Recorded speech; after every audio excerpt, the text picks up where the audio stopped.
did. It was intense. Was. It was an intense 45 minutes. I could not do that job.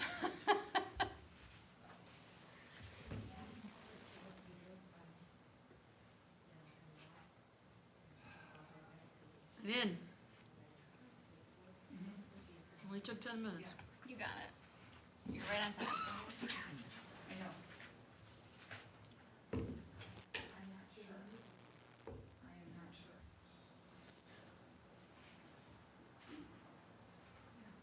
We're ready to go?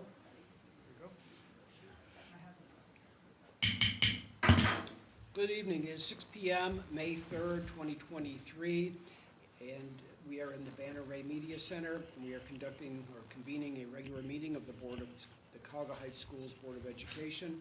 A regular meeting. Mr. Muccio, would you call the roll, please? Mrs. Decker. Here. Mrs. Etter. Here? Mr. Suchaki. Here. Ms. Kraus. Here. Mr. Dobbins. Here, 5 present, none absent.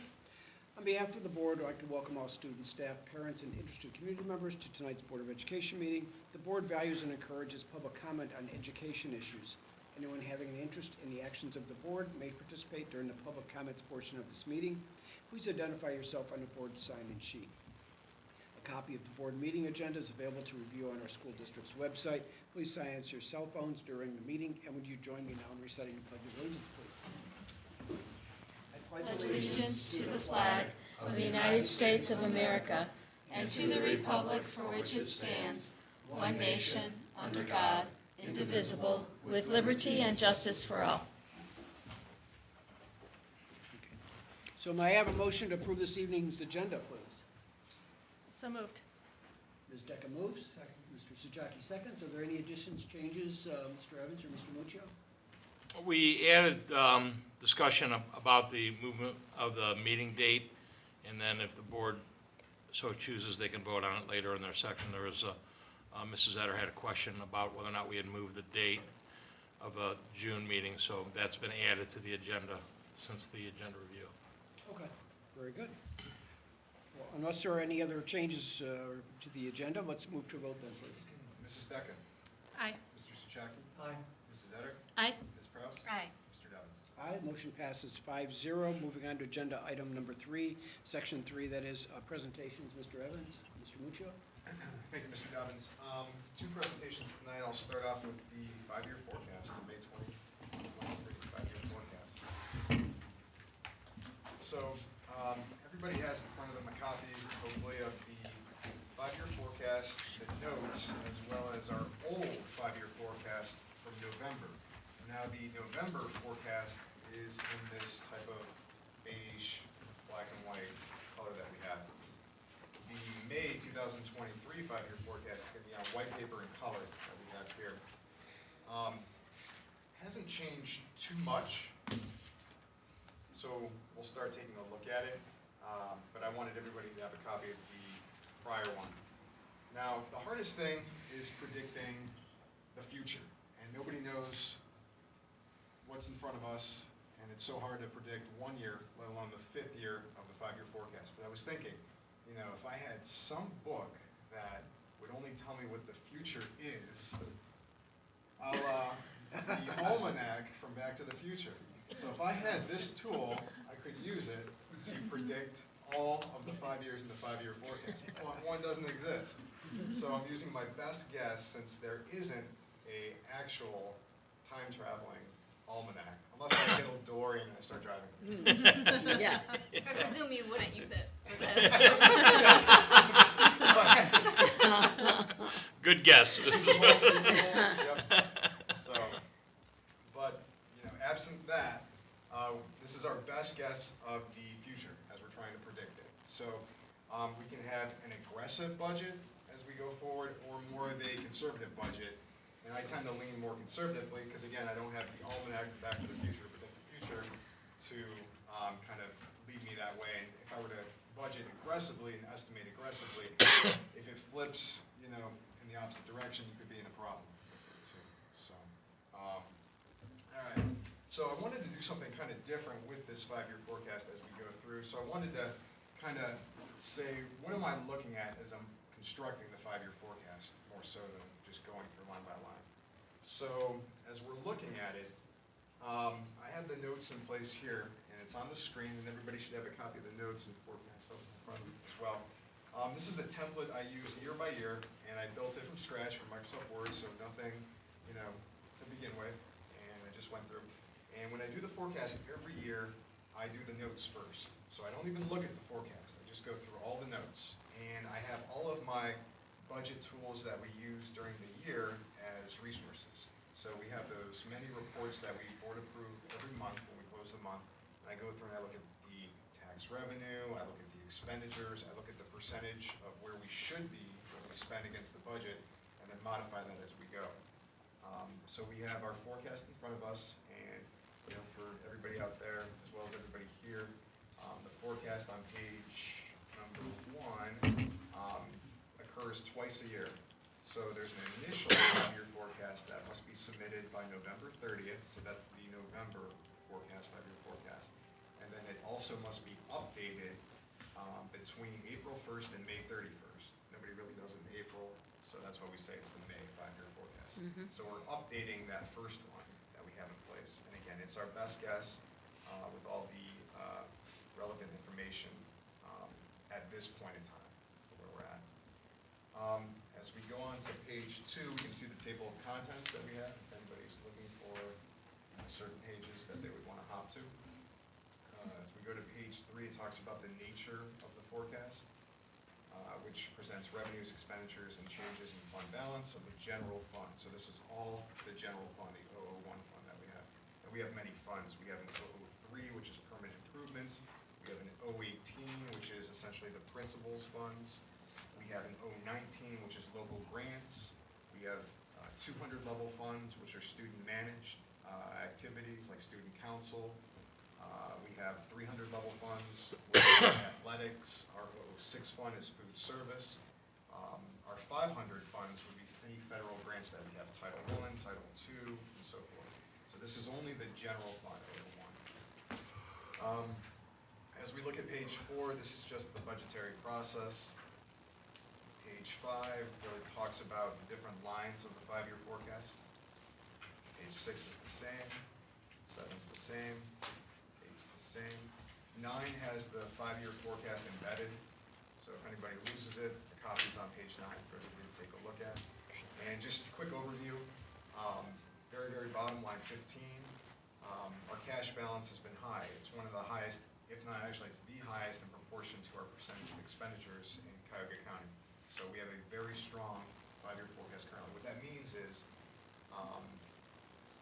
if we weren't to get any cash given to us, we could pay all of our bills with the cash that we have sitting in our bank. So our ending balance, our savings that we have. So Where the are you bottom looking at number, that? Right down here, Bottom line, bottom line. So, 15010. right. Okay.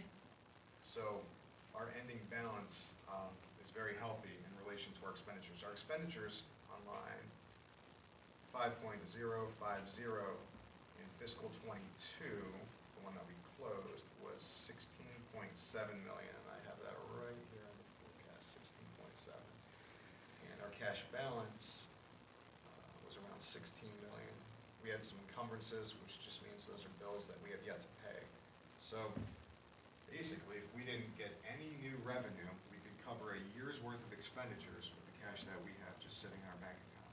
Not a lot of schools have that, and we have a very healthy forecast. Now, we do on the future deficit spend right here, and we can only deficit spend for so long before our bottom line drops out and we have no cash in that 5th year. But it's not uncommon, and schools operate that way. The schools are nonprofit, so we're not trying to build up that ending balance. That would be a for-profit organization. So since we're nonprofit, basically the money that comes in, we should spend on services and supplies for, what we do is we teach students. And then we just have to, manage that as we go. And we'll talk about different, variations that we have in the 5-year forecast going forward. So I know the fiscal year goes from July 1 to June 30th. So we are currently in fiscal year 2022? 23. We are in 2023. Right. So, Okay. yep, the way the forecast is set up, we look at the top header of it would be the actual and then forecasted. So the actual would be 3 years of actual data, so fiscal 20, 21, and 22. 22 was the most recent fiscal year that we have actual concrete data that we can throw out there. It's not going to change. And then we're forecasting our current year, which is fiscal 23, and then 24, 25, 26, and 27, which makes the 5-year forecasted.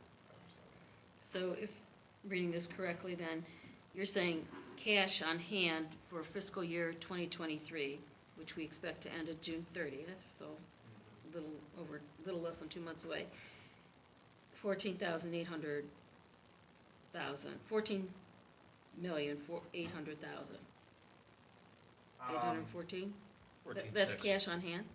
Yeah, so if we look at our 2022 column, right there in the middle that we have, kind of like that, we go down to our bottom line, we're looking at 15.8 million, essentially, down there. So that was the balance at last June 30th. Last year. 2022.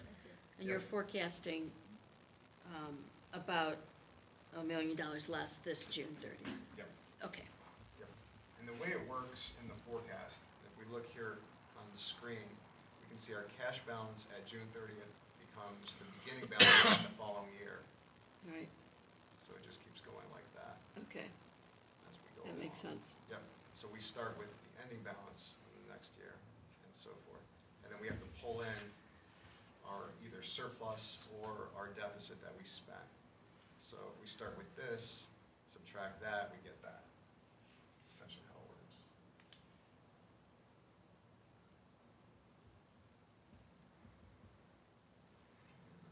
So a school can only deficit spend for so long until the cash is essentially depleted. But we don't want to not have a deficit spending year because we don't want to hoard cash and just keep building that balance up. We want to be able to spend it on services and uses that we have.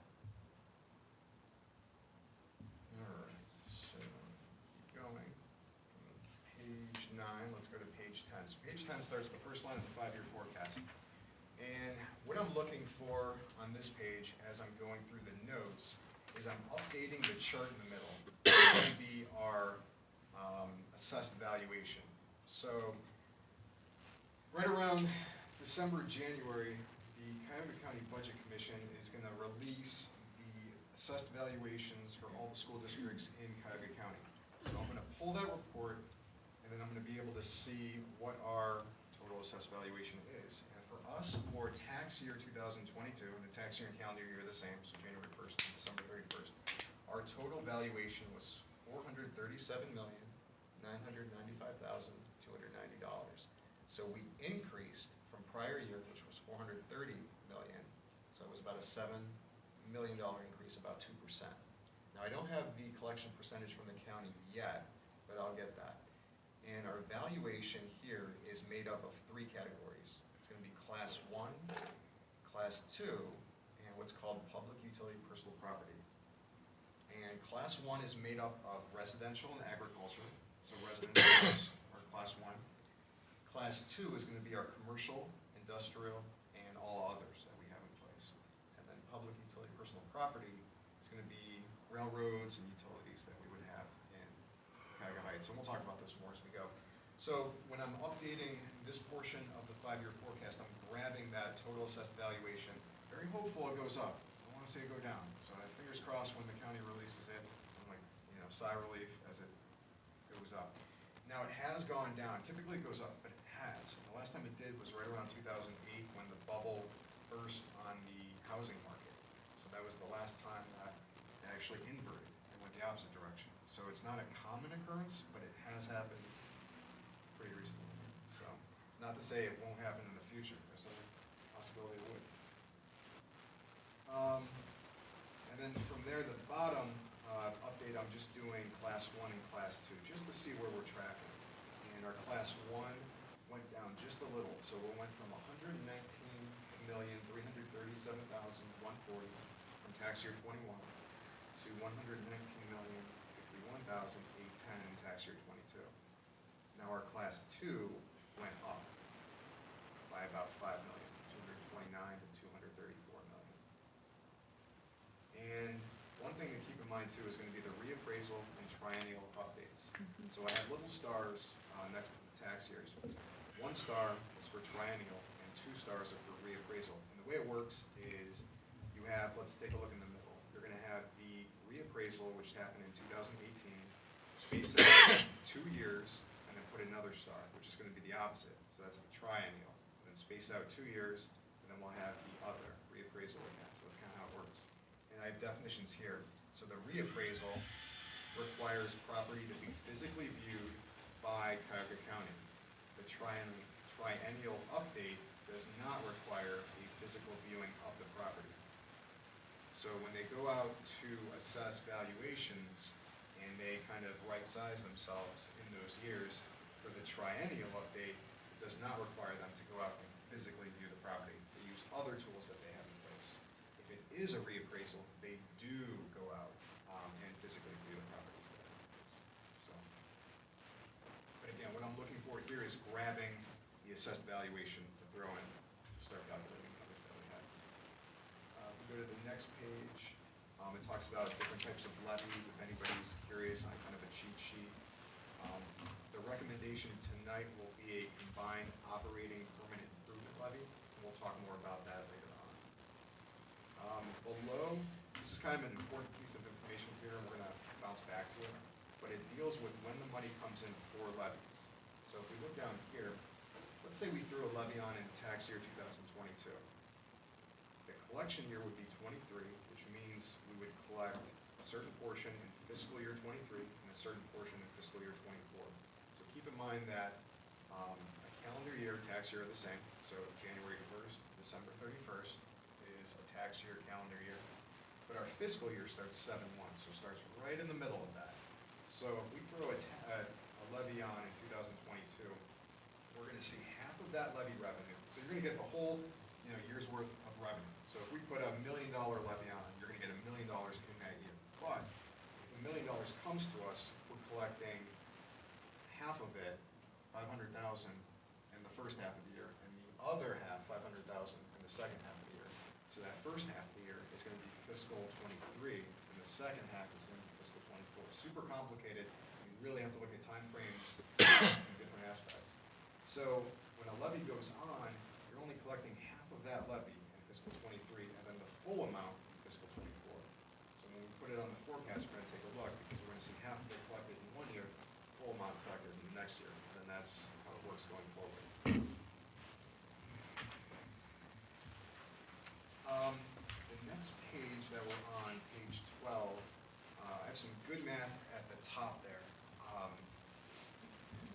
Some good definitions as well. The first one's millage at the very top, so it just talks about, local property tax rates are always computed in mils. A mil is a unit of measurement, 1/1000. So that talks about the definition of it. In the 2 pink boxes that we see there, I have first an example of revenue per 1 mil. So we have 2 different tax years. We have tax year 22 and tax year 21. So if we looked at tax year 2022, the assessed valuation was $437 million. We were just talking about that, $995,290. So if we divide by 1,000, I'll have my little calculator here on the screen as well. So $437,995,290 divided by 1,000 gives us the revenue for 1 mil, which is $437,000 roughly. So that's all you do to figure out the revenue for 1 mil. You just divide your assessed valuation by 1,000. Now, the second calculation that we have, the second pink box, is going to be the annual cost to a homeowner for an 8 mil levy. So what we would do is we would take the household market value, multiply it by 35%, and that's because if we look at the definition below, the market value versus assessed, it talks about the market value is defined as the price your property would likely sell for in an open and competitive market between a willing buyer and willing seller. Assessed value on real estate is set at 35% of the market value by the state of Ohio. So assessed value is the value of taxable property to which the tax rate is applied to compute the amount of property taxes. So then we would take our example, let's say 100,000. What we would do is multiply that household market value by 35%, and we would get 35,000. So that becomes the assessed value right there. Then we would divide by 1,000. And that would be the tax revenue generated for each mill. So we would take 35,000, which is the assessed value, divide by 1,000. That gives us $35. And that's gonna be the tax revenue generated for each mill. And then we would multiply it by the millage rate that we would have in place. So let's say it's gonna be an 8 mill levy, 280. So that's our annual cost to a homeowner for a market value household of $100,000, 280. Now, if we were gonna divide the 280 by 12 months, we would get $23.33. And if we look at what that would be for a 200,000 household market value home, do the same thing. Gonna multiply 35%, 70,000, I'm gonna divide by 1,000. 70, I'm gonna multiply by 8 mil levy, 560 would be the annual cost to homeowner. If I divide that by 12 months, we get $46.66. I just thought that was kind of cool, to help everybody kind of calculate it out. HB 920, very important law. It essentially freezes all voted real property at the dollar amount collected the first year the levy went into effect. So that's what HB 920 means. So once a levy goes into place, that first year it's frozen, and then everything's adjusted off that. So you essentially always collect that amount every year. So the revenue per 1 mil above, does that actually apply then? The revenue per 1 mil differs every year, so it changes as you go, year by year. And when you pass a levy, so if we passed a levy from 10 years ago, we're collecting that amount. But there's effective rates that come into play and whatnot, and we'll take a look at that, but you're essentially always collecting that same amount with HB 920, so inflation doesn't really have an effect on it. Part of 920, as your home values grow, the money to the district grew with it. 920 and 76 froze that at the voted on millage, so that as home values increase, we don't pay any more on the levy that was passed in 2012. So whether your home value is 200 or 250,000, you still pay the same amount that we paid at the passage rate in 2012. Prior to 1976, as the value of the home grew, so did the millage to the school, so did the money to the school district, because that millage grew along with it. These 920, in essence, stopped that. So next, we have inside-outside millage. Anybody know what the difference is between inside outside? So inside just means that the state of Ohio, the Constitution, provides what's called inside millage. So that's essentially to establish a school district. Here, we're going to give you some money. Here's some inside mills. Ours is in the area of 4 inside mills. And if we say, well, that 4 mills only gets us so much and we need more computers, more supplies, then you put a levy on. And any voted levy is what's called outside millage. So that's the difference in the terms. Inside is what's given to you by the state of Ohio Constitution. So it's like Monopoly. You start off with money, inside mills. Think of it that way. Anything you get, once you keep going and building your homes, that's outside millage. So all the homes you build, outside millage. Just think of it that way. Effective rate, we'll take a look at that later on as we start working on those calculations. Next page, 20 mil floor. This is something new. I just did kind of a hopefully cool graphic on either side just to kind of make it helpful as we go. So I have 2 different years, tax year 21 and tax year 22. So are we close to the 20 mil floor? No, not really. But what happens is if you look on the left, as our valuation goes down for class 1, and it went down a little bit, our rate goes up for the 20 mil floor. So that's not helping us. We want to get closer to the 20 mil floor. Do you mean that's our effective rate? Yes. Yep, okay. On the other side, for our class 2, our valuation went up and our rate goes down. So at some point, we were at 30.32, then it became 29.84. If that valuation keeps going up and up and up and up, we may get to a point where that rate's going to become 0. Well, that can't be, so they stop it at 20. That's the floor in which you have. And anything that goes beyond that floor, you collect all the revenue. So the math actually helps you out. If the valuation keeps going up, they don't drop your rate. So think of it that you have the same amount of revenue that you generate every year, but if your valuation goes up, your rate's gonna go down and still generate that same amount of revenue. You know, or vice versa. So it's always gonna play that game to generate that same amount of revenue. Well, at some point, that rate gets fixed at 20. But if your valuation keeps going up, you actually increase the amount of money that you get. So that has happened in some schools that are out there where the valuation goes up, they hit the 20 mil floor, and they just get more revenue. So it doesn't go down, so you collect more on that levy. It's kind of complex, and we can always circle back to it, but long story short, we're nowhere near it. We're at 25.4 for class 1 and 29.8 for class 2, so I don't want to say it won't happen. Again, I don't have the almanac and Back to the Future to predict the future, but it may, but doubtful that we're going to see the 20 mil floor like this.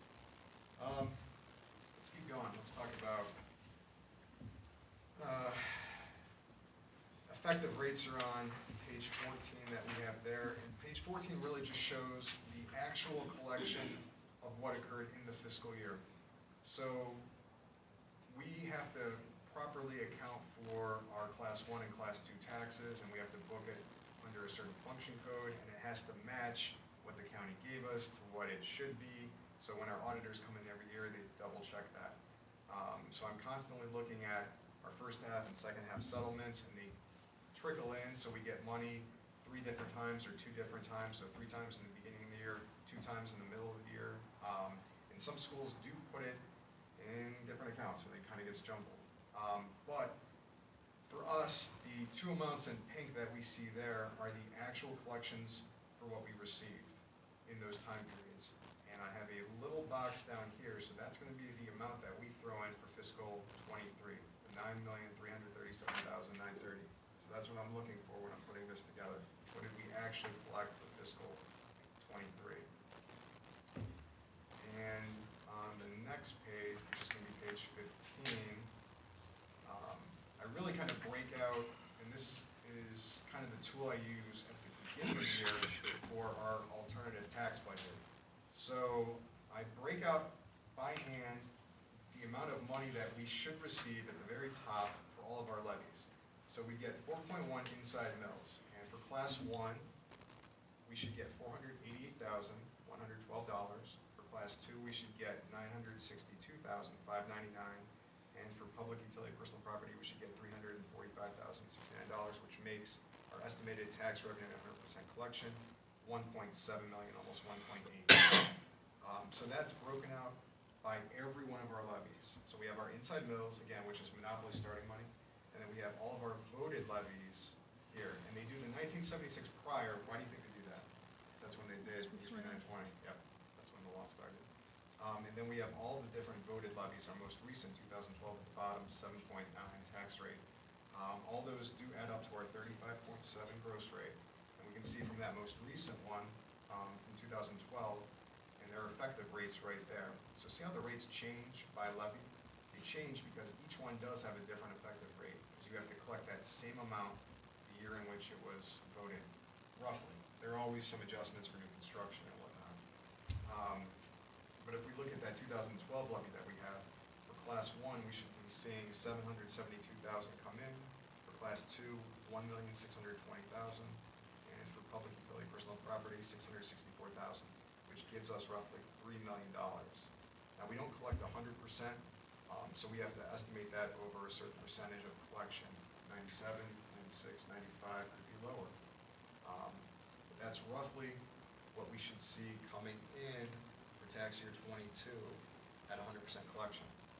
And then what I do down here is I take our valuation, the estimated revenue at 100% collection, and then I divvy it by 97, 96, 92, and I think we're right around 96%, so I highlight that in yellow, and that's the amount that's going to go into the 5-year forecast. Moving. And then below, in this little chart that we have here, would be all the tax rates from certain tax reports and county budget reports that they have out there. So I grab Bay Village, Beechwood, Bedford, just to give perspective to see where we're at. And our gross tax rate, again, which is all of our levies and inside millage combined, is the lowest, second lowest in Cuyahoga County. Us and Independence are essentially neck and neck at 34, 35.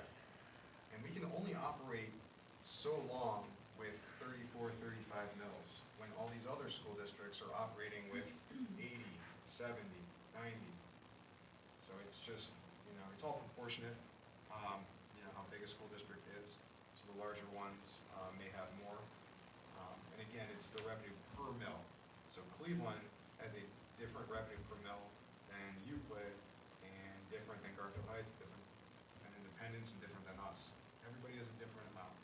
So every school district's different with the revenue that they generate. Yet all of our expenses are similar. So that's the difference right there. A lot of schools say, well, we all have the same expenses and we're all kind of grouped together. Yeah, but your revenues are all different.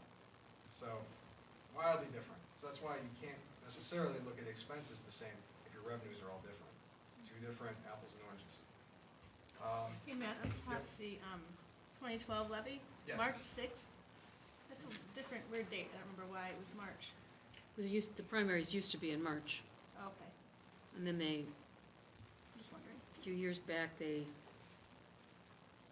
one presidential election back, I think they changed it to May. I could look at that too, yeah.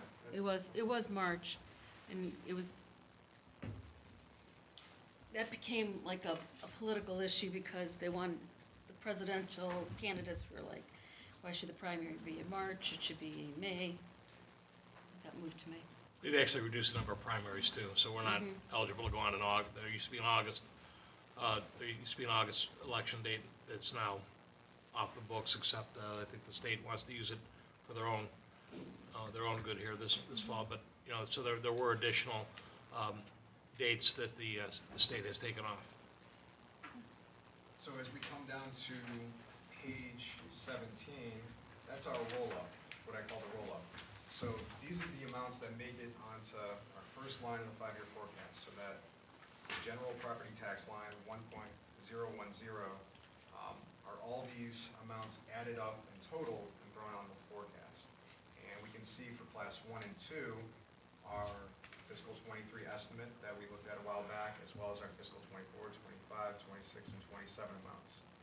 And then I also add to it any delinquent property taxes, and we had $369,000 come to us in fiscal 23, and we've had some amounts over $200,000 in the prior years. I get kind of leery going so aggressive with that estimate, so I put $150,000. I could go more aggressive, and I'm be more conservative with it. We did have some settlements that have been occurring, 20, 21, 22, and 23. They kind of stopped, and they stopped because there's a new law in place, HB 126, which is at the bottom here.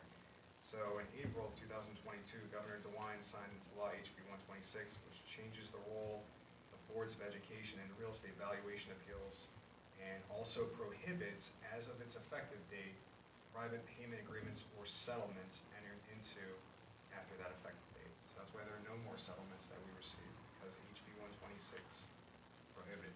Take it away. So the only amounts we'll have will be the top two lines. And, I'm looking at our collection percentage, and we have our history there in the middle. So we've been 97, 96, 95%. So pretty healthy. Nobody's at 100% essentially. So. The next line, so this is going to be our public utility personal property. And in this box here on the next page, which is page 18, I have a couple of the larger entities that contribute to our school district. Railroads, electric, natural gas that we have in place, and each one has a different method of valuation. So I have it down there, whether it's a railroad, electric, or natural gas, pipeline, waterworks. They're all kind of interesting if you really read it, get into those details. The next page, page 19. Again, what I'm looking for is that total assessed valuation. And it was a couple years ago where I had pulled that figure from Cuyahoga County, and my eyes bugged out. And I said, wow. And I did a somersault jumping jack, and I ran down to Tom's office, and I said, Tom, we're going to get an extra $1 million coming from the county, because it had shown me something like $124 million for public utility personal property. Made a mistake. And, we were like, wow, that's great for the school district. Like a day or so later, Cuyahoga County came out and said they made a mistake, and that the amount they sent us was wrong. And they sent us a new amount, which was more in line with what we were looking to receive, which is what we did. So, not what we quite thought it's ever important when we're looking at assessed valuation because you get your full rate as you go. So if that climbs up a lot higher, we're gonna see a lot more revenue from the school district. We're actually the third largest in the county, Cleveland City, Bedford schools, and then we're third as far as that public utility tax reimbursement, just due to the amount of utilities that run through the village here. Yeah, look at page 21. So that kind of shows on there where we're at. So Cuyahoga Heights is 84 million.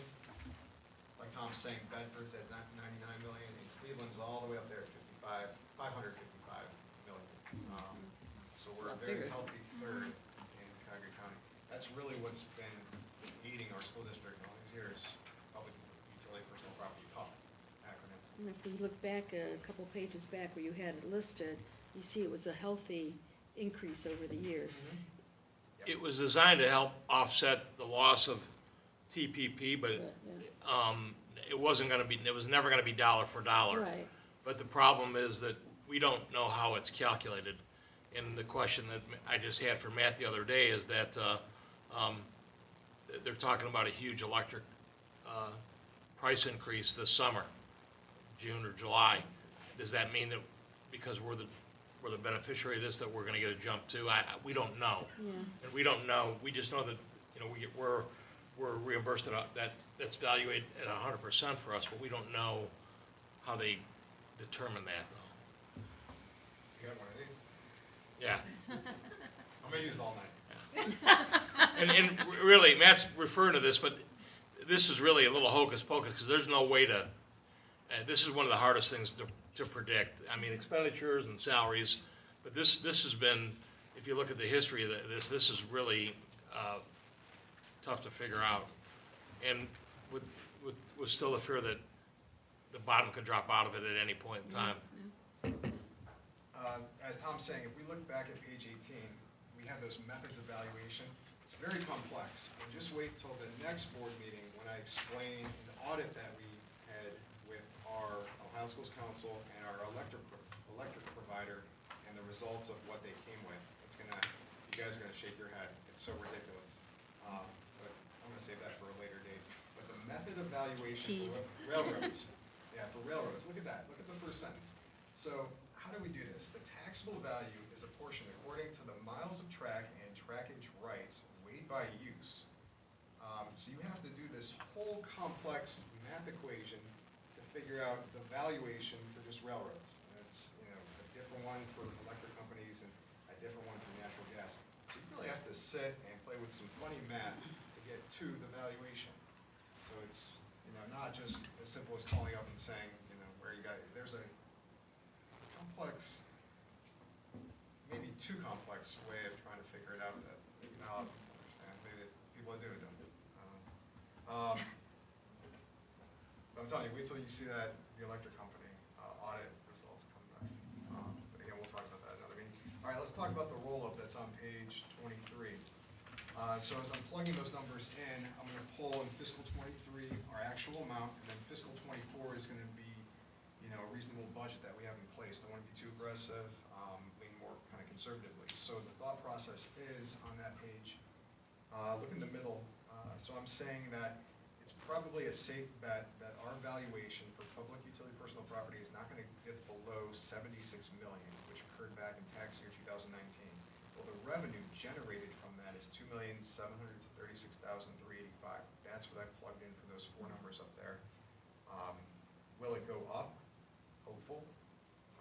But I'm also kind of hedging it against maybe what's a reasonable number dipping.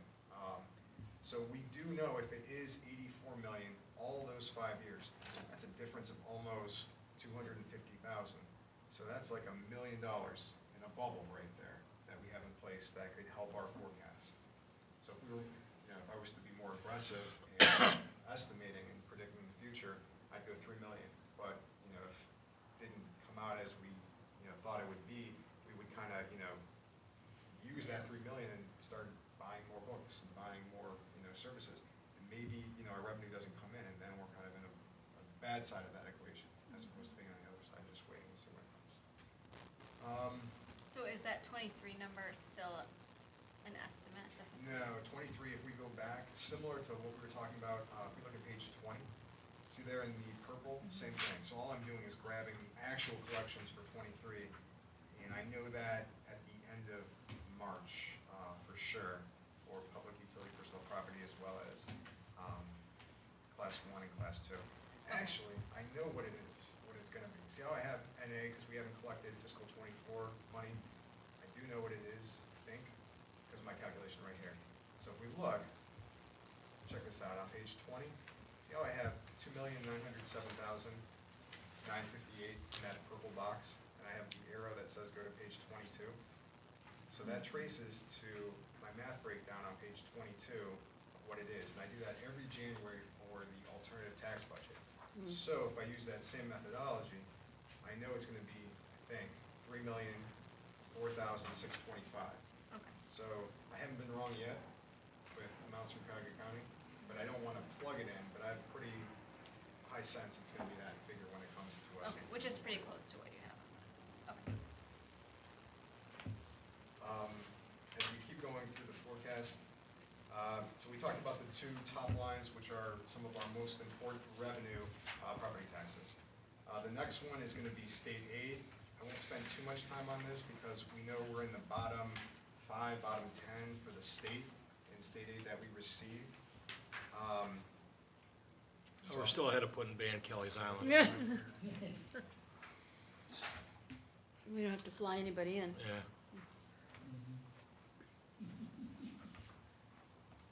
But I will go to the roll-up page, which is gonna be on 28. So if we go to page 28, we just have our roll-up, which is gonna make it to that line of the forecast. And we have our state support here, estimated at 550,000, as well as our casino tax revenue at 40,000. So when you add both those, that's where we get our 590 for 24, 25, 26, and 27.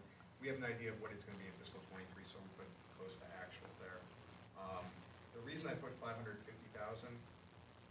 at the bottom here of page 28, so in April this month, or last month, 2023, the Ohio House released school district simulations reflecting the changes in the House passed version of House Bill 33, which is for the fiscal 24-25 years of the governor's state of Ohio's budget. Those amounts were in that ballpark of 550,000, so that's why I put that in there. So all school districts do have the simulations.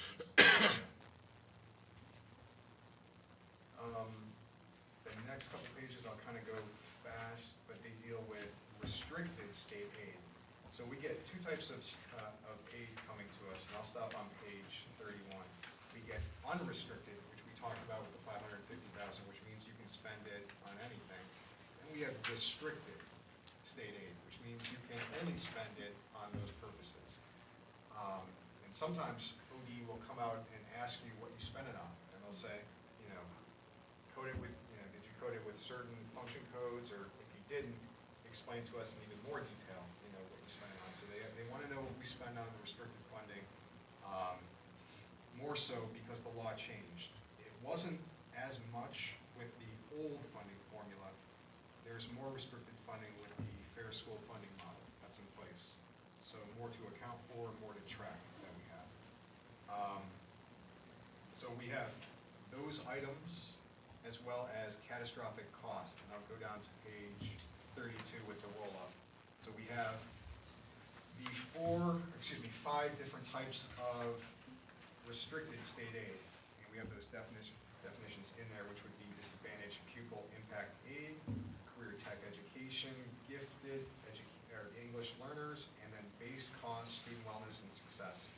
And then we also have catastrophic costs, which is cost on top of what we get back and reimburse from the state for special education students. We can request more if we spend more on services for special education students that would qualify. And we have that estimated at about $100,000 per year. Keep going. Didn't change anything on our property tax allocation, but I do want to highlight something very important on page 34. So this is the loss of revenue for our TPP phase out on page 34. If I pull up my calculator here, and we were getting 2.5 million, right? if I divide by the revenue per 1 mil, which is about 430,000 that we have right now, that's almost a 6 mil levy that's going off our books that TPD pays out. So we lost about $1 million from our budget between 2018 and now, 2023. So we were collecting 2.5, we're now collecting 1.5. And again, if we're just looking at, the millage rate, it's almost a 6 mil levy that we have to make up because it's going to be gone from our budget by 31, fiscal year 31. So that is such an impactful aspect. And it doesn't happen to all the other schools in the state. Only approximately 60 or so schools are still getting that phase-out money, even less.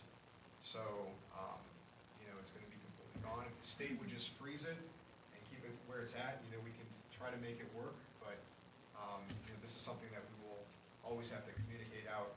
The phase-out, we lose 213,000 every year until it's completely gone.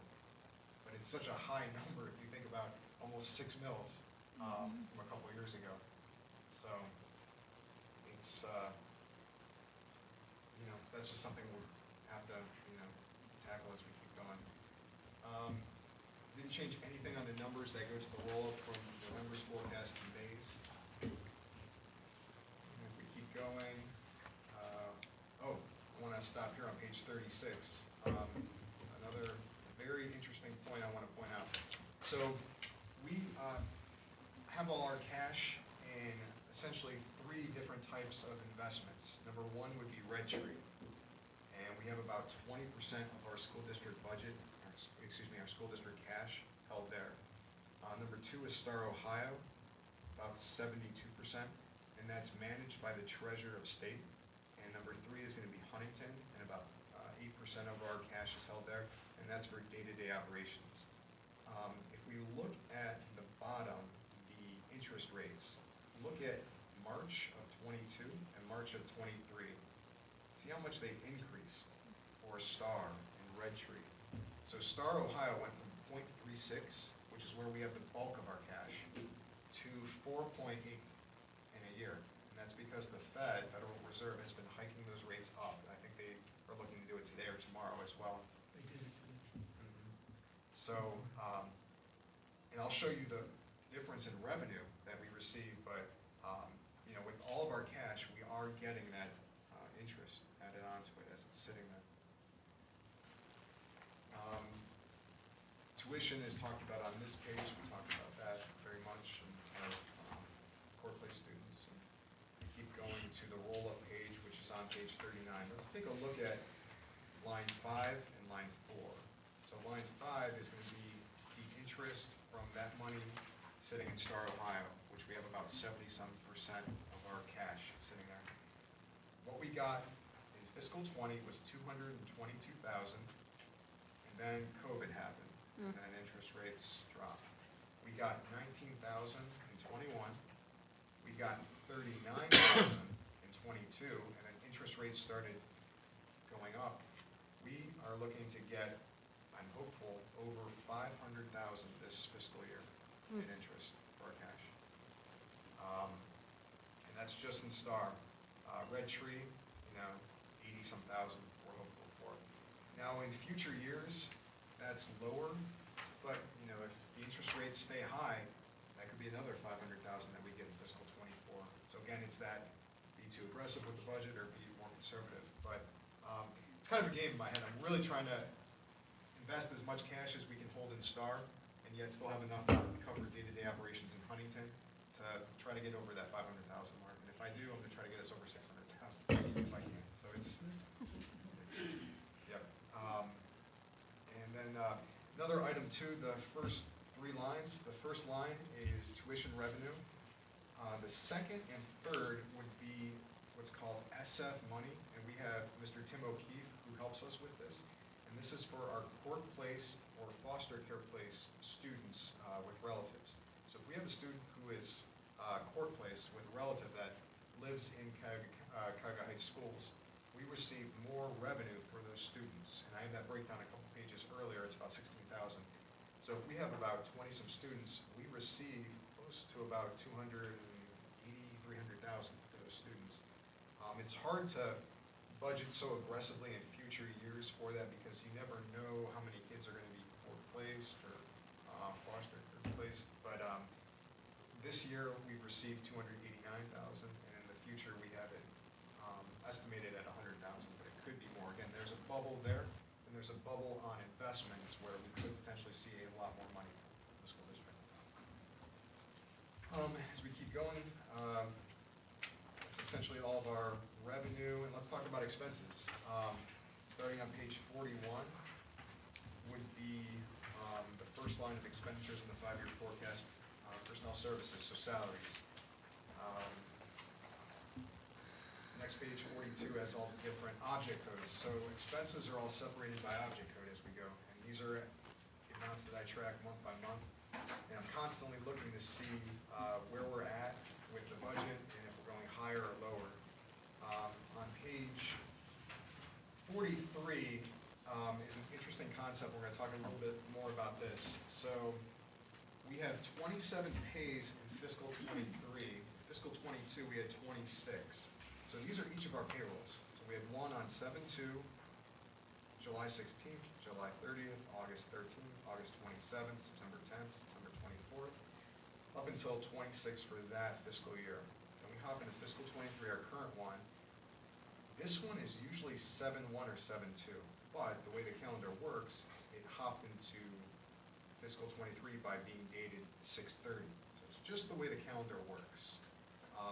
And as we look at different fiscal years, 24 and 25, kind of back to those 26. But this is the unique one where we have an extra cost, extra payroll on our books for fiscal year 23. And the way it works is we have kind of 3 different segments, think of it that way: admin, teachers, and classified staff.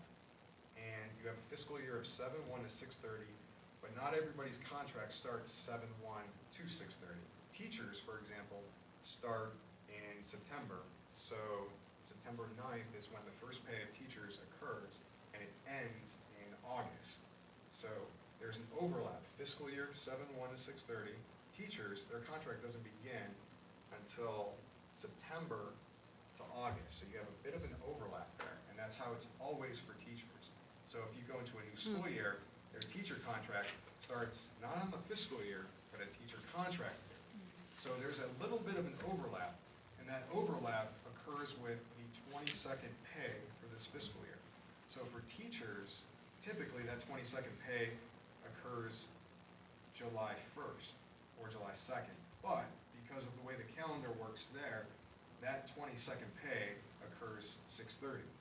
So it falls in fiscal year 23, which gives us our 27 pays. So setting up these calendars takes a lot of time and a lot of different analysis, which is why I was joking with Tom, I'm going to push for 24, maybe in the next negotiation, just to make it simpler. But yeah, there's always timing. So fiscal year 7/1 to 6/30, teacher contracts, September to, I think August to August. So there's an overlap at a certain point, and it could affect the fiscal year if a pay is rather in 6/30 as opposed to 7/1.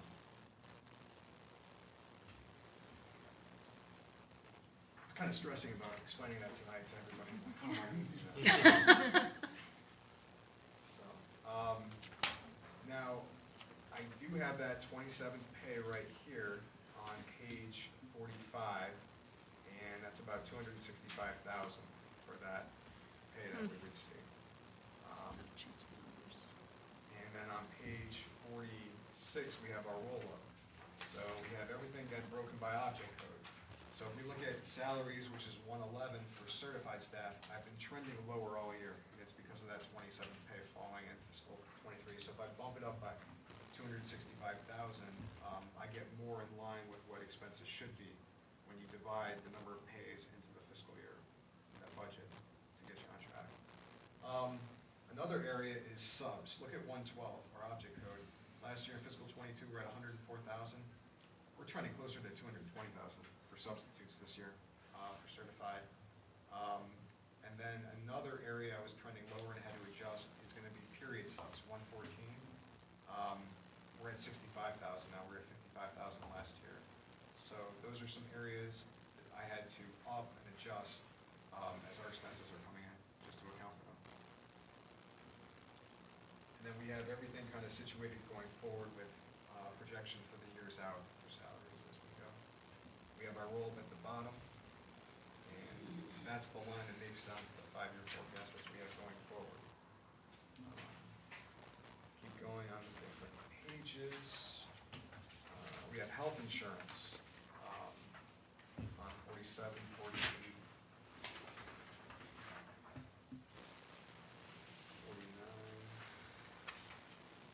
And then I'll talk about the roll-up on page 51. So on that page, on page 51, if we look at the top line, STRS employer's share, object code 211, I had to up that from where it was at in the budget in November. And again, that's because of the 27th pay. We pay retirement for the teachers as well, so that amount had to be bumped up to account for it. But I tiered it down in 24, so the estimate's only 4%, not the usual 6%, because it's gonna go down because we don't have as much trying to gauge all that as we go. Another area that is increasing is in the middle, object code 240, which is gonna be insurance benefits, as well as 250. So, we have, a certain amount in place, 12% every year, and that's for, a combination of our suburban health insurance consortium, increasing rates, as well as staff moving from single to family status, where there would be a higher cost. The fiscal year for suburban health is, I think, October to October in those terms. And there has been a concerning trend about higher costs for insurance. It's something we're going to talk about more for the district, but we could see a significant rate increase come this October for the consortium. And we're in a consortium of about 20 other schools: Independence, Brecksville, Garfield Heights. They're all area schools, and it's very hard. I guess the best way, I kind of explain it to myself is if you take people in different categories and age groups, 20s, 30s, 40s, 50s, 60s. Everybody might be healthy at a certain point, but let's say there are a lot of smokers in the 30s. Well, if they move to 40s and 50s, they may have a lot of health problems 20 years on. So you may have a healthy district now, but maybe 20 years from now, it's not as healthy because there could be lung cancer or whatnot. So it's kind of like a roller coaster. You can't really gauge, and it can all change from different dynamics that occurs with health insurance. But it's something we're mindful in keeping track of our healthcare costs as we have going forward. We have our roll-up at the bottom of page 51. And as I keep going through, I'm gonna not breeze too quickly. 53, 54. This starts our purchase services. So on page 55 really starts the budget for any 400 object codes, which are purchase services. So as we go through it, Tom and Matt Young are very accustomed to entering requisitions by object code. So Matt knows what 423 is off the top of his head if I were to quiz him right now.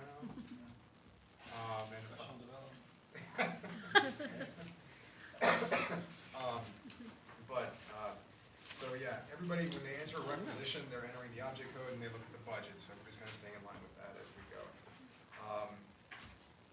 One thing I did separate, well, let's look at our 423s. This is always a big area on page 58.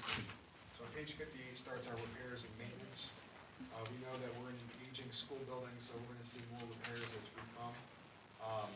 This is just daily maintenance and repairs that we expend from the general fund. So, we cover costs here.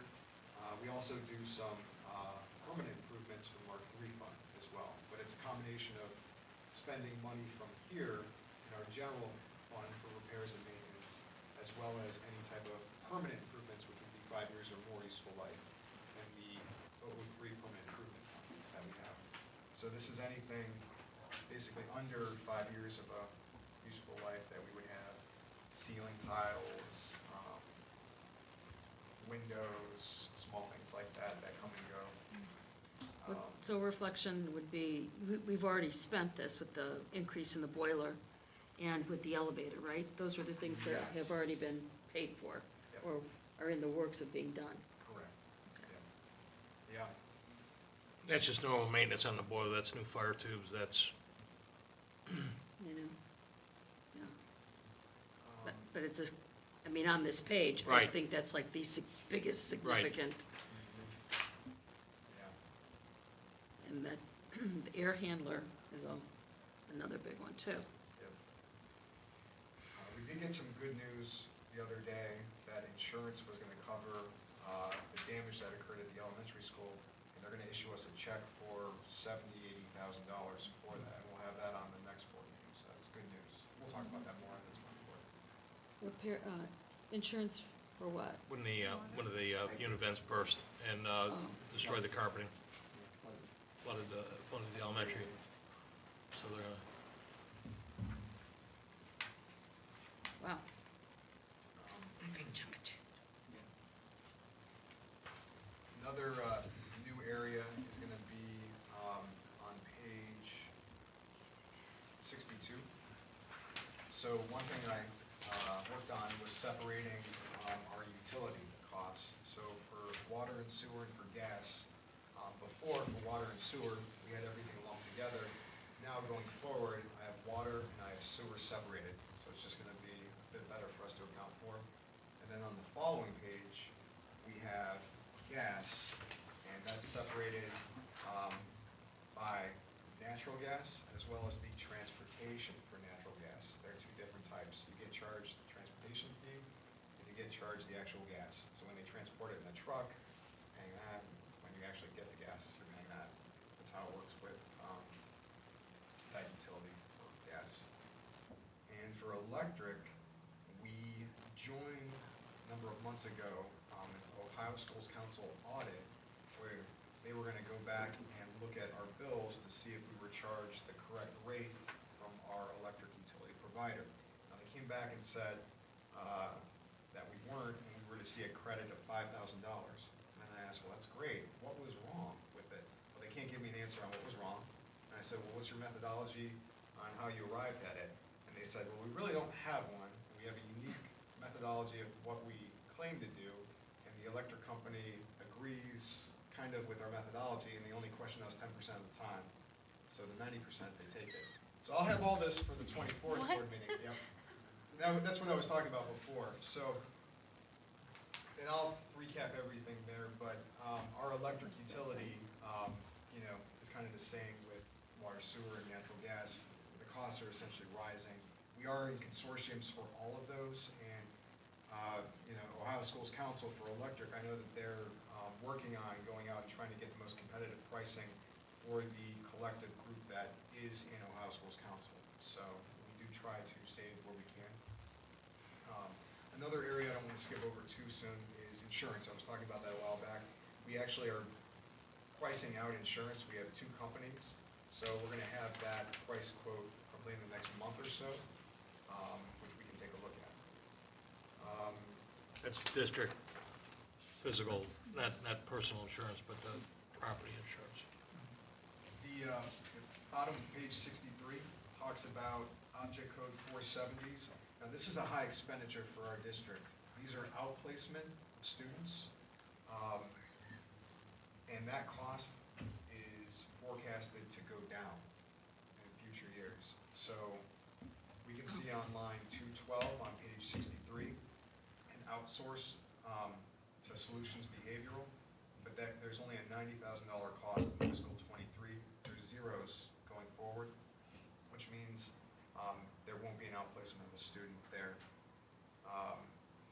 Monarch Autism School, yes, that's in the budget. New Story on row 216, 0 and 67,000 in this year, which means the outplacement stops. Cleveland Clinic Autism School on line 217 is reduced, and then it's going to be a 0 in the following year. We do have some money set aside at the very bottom for potential outplacements that could occur. So those are the new items of 225,175. Doesn't mean we have to spend that, but it's just money set aside, appropriated, allocated for necessary outplacements per IEPs that may come up as we go. And then we have our roll-up on page 64, and that's purchase services. And, I'll kind of go a little quicker in the 500s.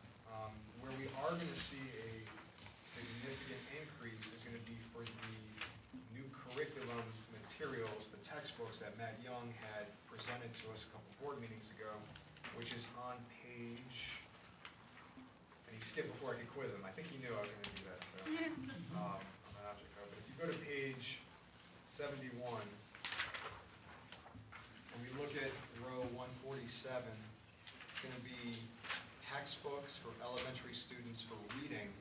That cost is $77,000, and that's the large chunk of that new curriculum. Back, the new curriculum, we're talking about that area in the budget that we have in place. And we have pockets of money set aside for curriculum updates for those new items, $25,000 per year in different grade levels, middle school, high school, and elementary school. As I keep going through the pages, another page I want to point to, in the whole 500 object codes, which will be supplies, we're seeing increased costs due to inflation. So cleaning, lighting supplies, paint, you name it, ceiling tiles, everything's going up in cost. But I wanted to highlight on page 74 our fuel, gasoline for our vehicles, our buses and vans. That was $44,000 in prior year. We're looking at $80,000 this year. I was working with our new mechanic, Bart Hahn, and Bart's estimate is we're around $80,000 for this year to get us all the way through the rest of the school year. And I have that in the budget going forward. So a couple of years ago, it was at $60,000. Now we're at $80,000 for our budget for our diesel and regular gasoline for our transportation vehicles. So it's an item I just wanted to, highlight that we're seeing inflation and we're seeing it real time and affecting our budget moving forward. When you looked at these purchases and services and reflection of inflation, did you do just like a certain percentage increase in inflation I tried. cost? I try to, in some areas, in some, I try to keep a, certain amount of budget, kind of flatline, and some I don't, if we look here at, 221, which would be supplies for special education buses, we've spent $612 in prior year, $2,000 budget this year, it's up to $5,000, $6,000 in future years, doesn't mean we have to spend it needs and wants, but it could be subjective. Things can break and we have to fix it, or just costs of, cleaning items, those go up to in 514 Yeah. object code. So, yeah, some we do, others it's kind of hard, but we try to kind of manage that as we go. I mean, I would imagine, in addition to fuel, probably the food costs is the other thing that was Yes. the most expensive here. Correct. We've actually increased that appropriation a number of times, a handful this school year. Matt, you're very accustomed to that. It's not just the food, it's the paper products. Absolutely. It's everything. Yeah. Yeah, that's true. Chemicals. Dams, we've looked at going back to reusable trays and washing dishes and that kind of thing. Might be in the long run a little bit cheaper. Pam has done some research on that. That's one of our considerations moving forward because the cost of the paper products and the styrofoam products have just skyrocketed. Well, it's better for better on the environment overall, because you're not throwing away paper products. So Yeah. it would, I think we figured it would pay for itself in 1 year. Well, Pam did say the students came forward and, they really want to see us move away from styrofoam and move more towards,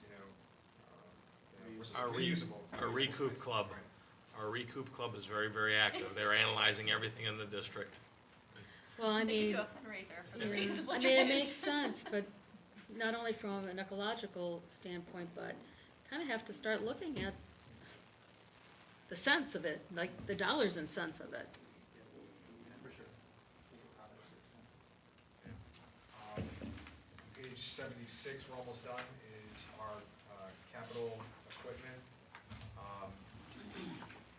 we have just what we spent, this year and prior years, like a milk cooler on page 77 for the elementary school on line 15,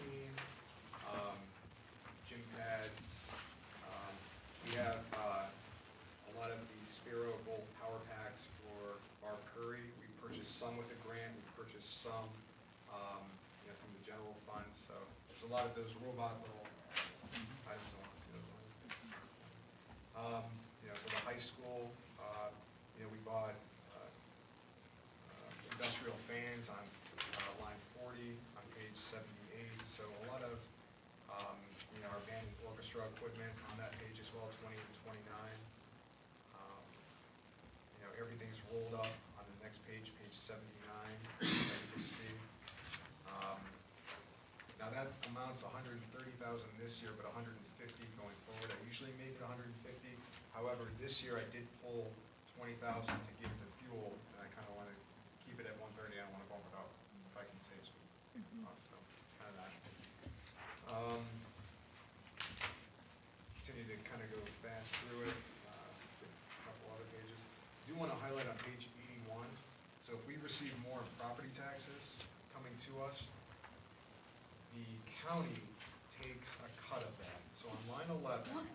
Yeah, right. On line 11, on page 81, the county auditor and treasurer fees, and last year was 158,000. This year it's closer to 187,000. So as we see more money come in for our levies, there are more fees that are tied to them. So So is it like a percentage of our revenue, or just, it's or is that also one of those, like, they don't know how it's calculated? You got more, so we're taking more. Cool. yeah. And then line 12, election expense. Any elections that schools have, and yesterday was an election day, schools are charged that expense. So whether it's a Board of Education election or it's a school district levy, we are charged that. We pay that through. We didn't have a levy. No, we did. So this year So we that's- didn't have anything, but. Right, correct. We But did. why did we have $30,000? Because it was a board, there was a board election. Right, Oh. right. It's how they bill us and collect and everything, yeah. So it's, whenever that occurs, and, if we have if we're planning a levy in the future, let's say, for example, we put money there, and, maybe we have allocated, myself calling Cuyahoga County and saying, well, how much does a levy usually cost here? And, if it hasn't occurred in 10 or 12 years, how much would it look like? So we're trying to get that amount, just to get a sense of it. Does that depend on how much we're going on to, or they just? Probably.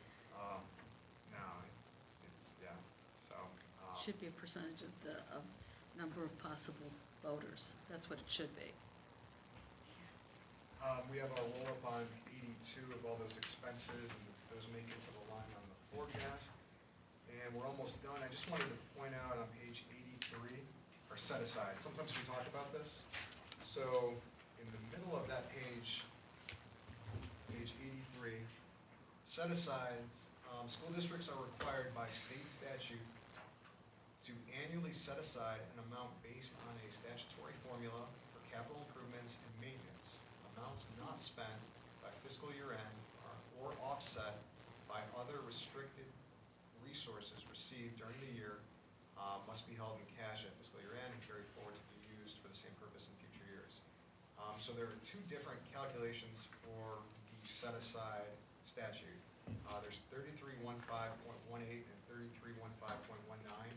We have always used the 3315.18, and we can see the difference. If we were to use .19, we'd be setting aside $523,000 in fiscal '23. That amount is $174,000 in fiscal '23 if we use .18, which is the one we use. And we have offsets during the year, which is our charter steel money that we have coming to us in the refund.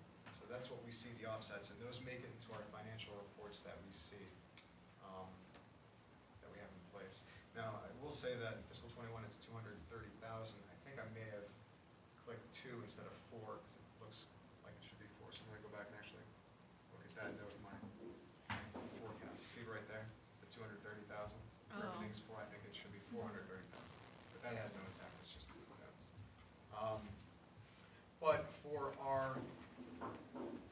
transfers out, so we have the set-aside requirement, and we have to hit 174,000 by statute from the state. This is on OD's website. So in order to hit that, we have to take our offsets, and we don't have the money that we're usually getting for charter steel, because those agreements have tailed off. We do have some. So I estimate that the amount we're gonna need, that shortfall from the general fund, is about 50,000 difference between what we're currently getting in charter steel to what the state is telling us that we have to set aside in that capital improvement fund, permanent improvement fund. Now, if we have a PI levy, that fulfills that requirement. No longer would we have to do any $50,000 transfer in the general fund for it. In addition to that set aside transfer that we have, $50,000, we have two others. We have the estimated deficit for athletics, which is about $100,000 per year going forward, and the estimated deficit for food service, which is about $75,000 per year. We didn't make the food service last year transfer. We only did athletics, and we only did 75. The reason is we received so much state aid because every student was eating. We got all of that money from the state. So our food service fund made out with revenue, where typically it doesn't. But that's because every student ate, and we received that money from the state, which is a great, opportunity that we had. And that's essentially, that's essentially the forecast. Are there any questions?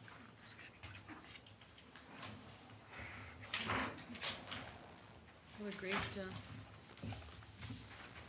here you did. Very thorough, Mr. Muccio. Yeah, thank you very much. Thorough presentation. Looks really good. I So- think the only thing that you might not need that forecast book for is we are pretty certain that 200,000 a year rolls off our revenues without us doing anything. You know, that, Yeah. So, over the life of the forecast, if it's 5 years, it's 200,000 a year, it's over $1 million over the course of that 5-year period. Yeah. Thank you for a very comprehensive presentation. Good job, very good.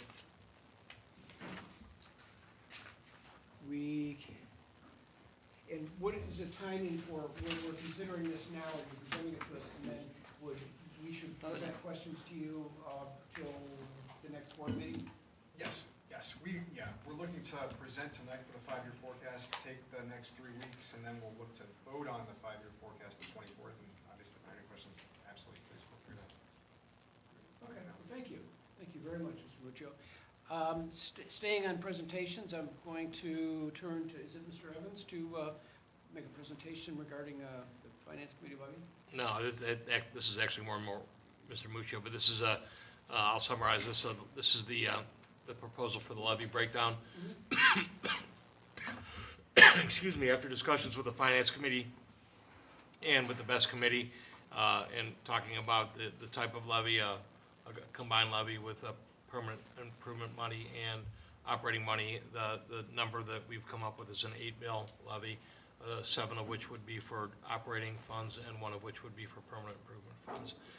And will be Mr. Muccio's, I saw the lengthy email from Mr. Stendrowski from Ennis Britton that working on the verbiage for the approval of that by the board. I think that has to go through 2 approvals and then submit it to the county, so. Okay, very good. Yep, just to piggyback on that, Mr. Evans is correct. We had a Finance Committee meeting. We had a number of them this year, and as Mr. Evans was saying, at the April 19th, 2023 Finance Committee meeting, the committee reached a consensus and recommends a new combined operating/permanent improvement levy for the November 7th, 2023 ballot. The levy would be, as Mr. Evans said, 8 mills, 7 mills operating, 1 mill for permanent improvements. The levy would be continuous. Our timeline currently would be, we would look to vote on the first of 2 resolutions during our May 24th, 2023 regular meeting, and we would vote on the second resolution at a special meeting July 10th that we have in place. The levy breakdown, the recommendation is a continuous 8 mil combination levy for the November 7th, 2023 ballot, which includes a 7 mil operating levy and a 1 mil permanent improvement levy. By law, the operating levy funds can be used for any general purpose related to the operation of the district, and the permanent improvement levy funds can be used for any property, asset, or improvement with an estimated life or usefulness of 5 years or more. Think building updates, roofs, parking lots, heating and cooling systems, or new buses or technology.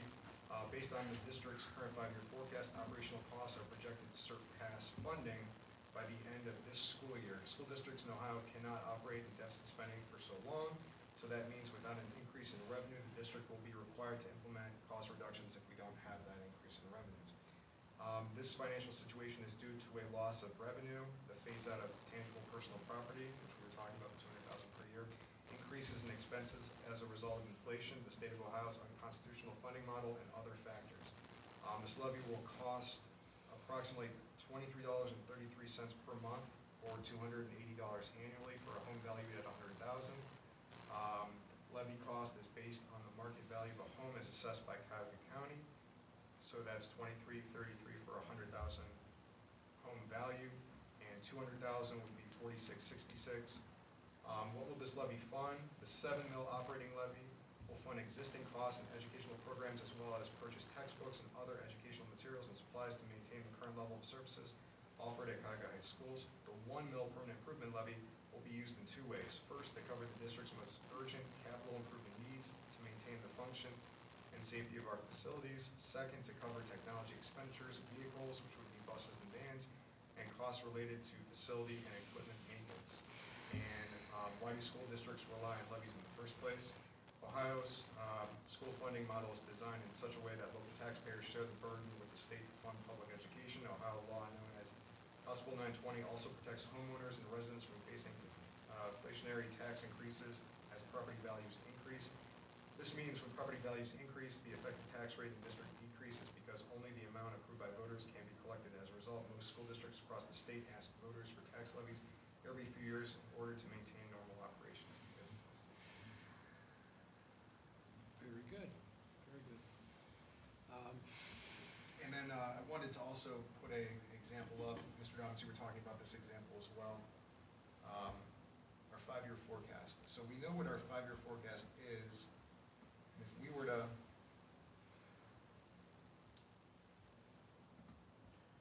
take a look, so we know our bottom line, I'm going to delete this, is that. Everybody has the 5-year forecast in front of them. Let me make this a little bigger.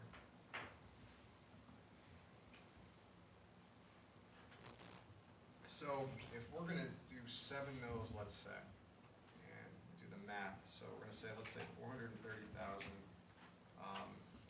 is our amount. We're going to do 7 mils, that's about $3 million, right? And we're not going to collect all of that in fiscal '24, we would collect half. So half of 3 million would be 1.5. So if we plug in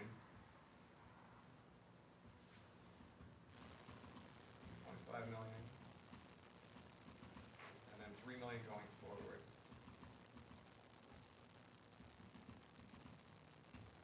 This is the effect that we would see on our 5-year forecast from that levy. So we wouldn't have a negative 4.3 million in that 5th year, but rather we would have a positive 6.1 approximately. And again, the forecast is very conservative. We know that there are bubbles for different circumstances. We still are on a trajectory of going down, but what that means is we would have a levy in '23, and who knows what the future would hold. This levy may last us 7 years, hopefully knock on wood, which, you know, if we were to go out with other school districts, I think it's a very good levy cycle. A lot of schools are on 2, 3, 4-year levy cycles. If we can, you know, potentially put a levy out in '23 and then follow that up with levy in '28, '27, I mean, you know, 30, try to. So, you know, but I just wanted to show the effect of what that would look like for the levy we're recommending to move forward with. Very good, that certainly helps quantify the effect of the proposal that we've been discussing. Thank you. Yep, and then I just wanted to, you know, get a sense, should we move forward with the recommendation that we have in place for the 8 mil levy and 7 mil operating, 1 mil permanent improvements, and start to work on all the, you know, resolutions that we have for the future board meetings that we would see, that the direction we want to go?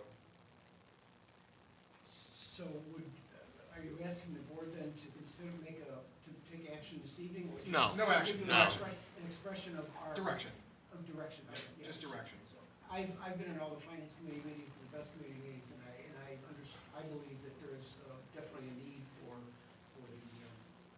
what you discussed for the general fund. And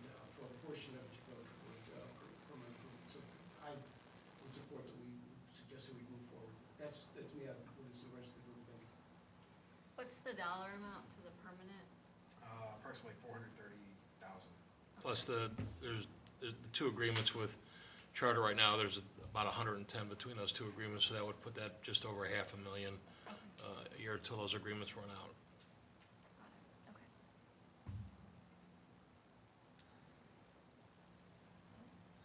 I agree with Mark. I was at all the finance and estimate meetings, so I understand the need also, and makes sense in 5 years to be positive and on the plus side. The work of the BEST committee would continue forward, almost independent of whatever the board considers or decides on this matter, is my understanding. Correct. These are the permanent improvement money is, as we've said before, that those are maintenance, those are current situations that we need to address, roofing, hillside, boilers, those types of things moving forward. The long-term renovation of the district is a whole different matter, and Bess will kind of continue to carry the torch for that conversation. And to your point, finances is one of the 6 pillars. So there are many other pillars to Yeah. invest plan, which is the beauty of it, that, it will continue on regardless of civil. Yeah, we had, at one point, had talked about almost combining the two missions of the organizations of those entities, and I think now what we're now seeing is that they're moving away from each other. They all have just as important missions, but I think we're now moving away, and this finance committee matter is coming to a head and perhaps might result in a levy in the fall. So Mr. Muccio needs direction so that he can figure out whether he needs to retain counsel or any other experts that we might need to move this matter forward. So I don't know that we have to vote on anything tonight, but he just needs some direction. And if the majority of the board is supportive of this, I think he'd be comfortable seeking the expertise that he needs. If there isn't support, then he should probably know that, and we can discuss this more. Yeah, I think this, Okay. yeah, I'm good. I appreciate all the work that went into this. It's definitely important, and we need to look at some of this stuff, so. Okay, well, the direction is please continue forward and get the expertise that you need to move this matter forward. Thank you for your work, we do appreciate it.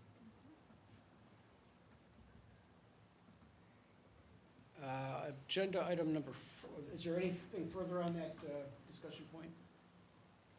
Okay, so moving forward to comments from the public, I don't think anyone wants to speak this evening, so we'll move to treasurer's business item number 5, please.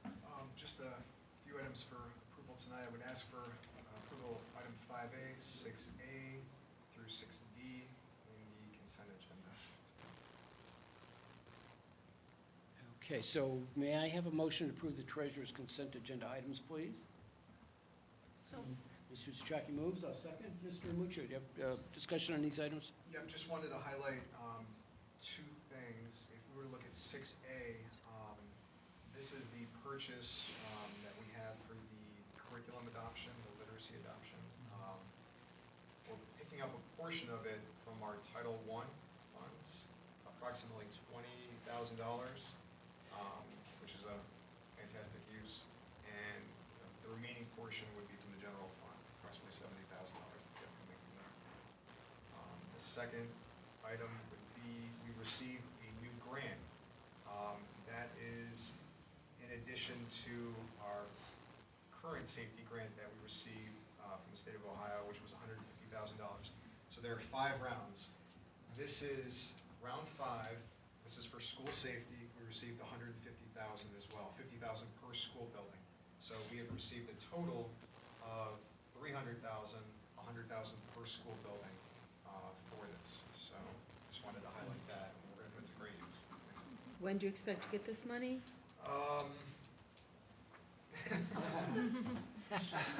Is it we Good get answer. $150,000, or we come up with a plan of how we want to spend it, and then they decide? It's No, free. we submitted a plan. Oh, okay. We submitted a plan because they actually, we didn't even know that we were eligible for round 5. we were denied in round 4, and they automatically pushed our application out to round 5. So we were awarded the grant without even knowing that we were under consideration for the 5th round of grants, because they didn't come back and say, you need to reapply for the 5th round. They just took anybody that didn't get 4th round grant money and pushed their apps out to 5. During our application, we have a number of different, we have well over the allotted amounts. I will tell you some of the major items in their consideration right now are the bulletproof film for doors and windows on the lower levels and entry levels. And now with the second grant, we're really looking at adding a vestibule area in the high school for entrance, so a second interior entrance, so to create a safe zone inside there. So we think that these funds, there's some other items that we've been working with the safety committee on as well, but those are some of the top big dollar items. And also thanks to Matt Hartman, we don't have to use some of our safety grant funds, because he got us some grant funding for 9 new cameras in the district too. So everybody's been kind of working their fingers to the bone here on grant stuff, and we're now going to start sitting and prioritizing and pricing some of these items out, because we have to, all the uses that we've outlined are in the acceptable uses. Now, there are certain ways that the state wants to see that, so to make sure that Mr. Muccio can satisfy the auditor, we have to make sure we follow step-by-step procedures on how we go through the process now. Well, this is wonderful that we got the money, and I know it's going to be well used in the district. Important area. If there's no further discussion or questions, we can move to a vote. Mr. Souchaki? Aye. Who was the second, I'm sorry? Mr. Dobbins? Aye. Mrs. Decker? Aye. Mrs. Zetter? Aye. Ms. Prowse? Aye. Motion passes 5-0, and we're moving on to treasurer's discussion and comments. And just the last item would just be that timeline to present the 5-year forecast. We presented tonight, May 3rd, and we're looking to board approve it May 24th. Great, thank you for the presentation. Mr. Evans, agenda item number 8, please. Okay, I asked that the following items be approved on the consent agenda. 9A, general business MOU with Chase. 10A, accept the resignation of elementary teacher. 11, A and B, contracts and agreements with, those are both for special needs support services. And 12A, the reemployment of Jim Zerbola as the maintenance supervisor. I asked for the approval of those items via consent agenda. Very good, so may I have a motion to approve the superintendent's consent agenda items, please? So moved. Mr. Souchaki moves. I'll second. Mr. Evans, do you have any discussion on these items? The MOU, I'm a little tardy in getting that on. That's the exact same MOU that we approved last year for Chase. That'll obviously be a part of negotiations next year. When we go into negotiations, Mr. Voigt has tendered his resignation in the elementary building. A couple of contracts there on an as-needed for some special needs services. And then Mr. Zerbola, our maintenance supervisor, to a 3-year contract there. His salaries are outlined on the maintenance supervisor's salary schedule, so a little less legwork with that.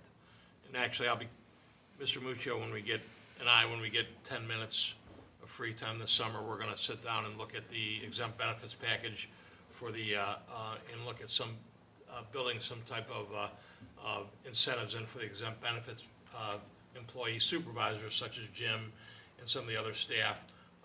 Chase has clock hours. I don't think clock hours is really applicable for some of these employees. So while we want to encourage these employees to take classes or to take on some new types of things, we want to be able to reward them as well down the line. So that's we haven't updated that benefits package in about a year or so. So that'll be 10 minutes of our time this summer. 9 minutes of Mr. Muccio, 1 minute of me. Thanks to you both, I appreciate it. With that background, unless there's any further questions or comments for Mr. Evans, we'll move to a roll call vote, please. Mr. Souchaki? Aye. Mr. Dobbins? Aye. Mrs. Decker? Aye. Mrs. Zetter? Aye. Ms. Prowse? Aye. Motion passes 5-0. Mr. Evans, discussion items. Just some things. The Internet Safety Program that we're doing in conjunction with Independence tomorrow night, 6 o'clock, over at Independence High School. That's adult, and I think the announcement went out again tonight. It went out last night. That's adult oriented, so we're asking parents not to bring their students.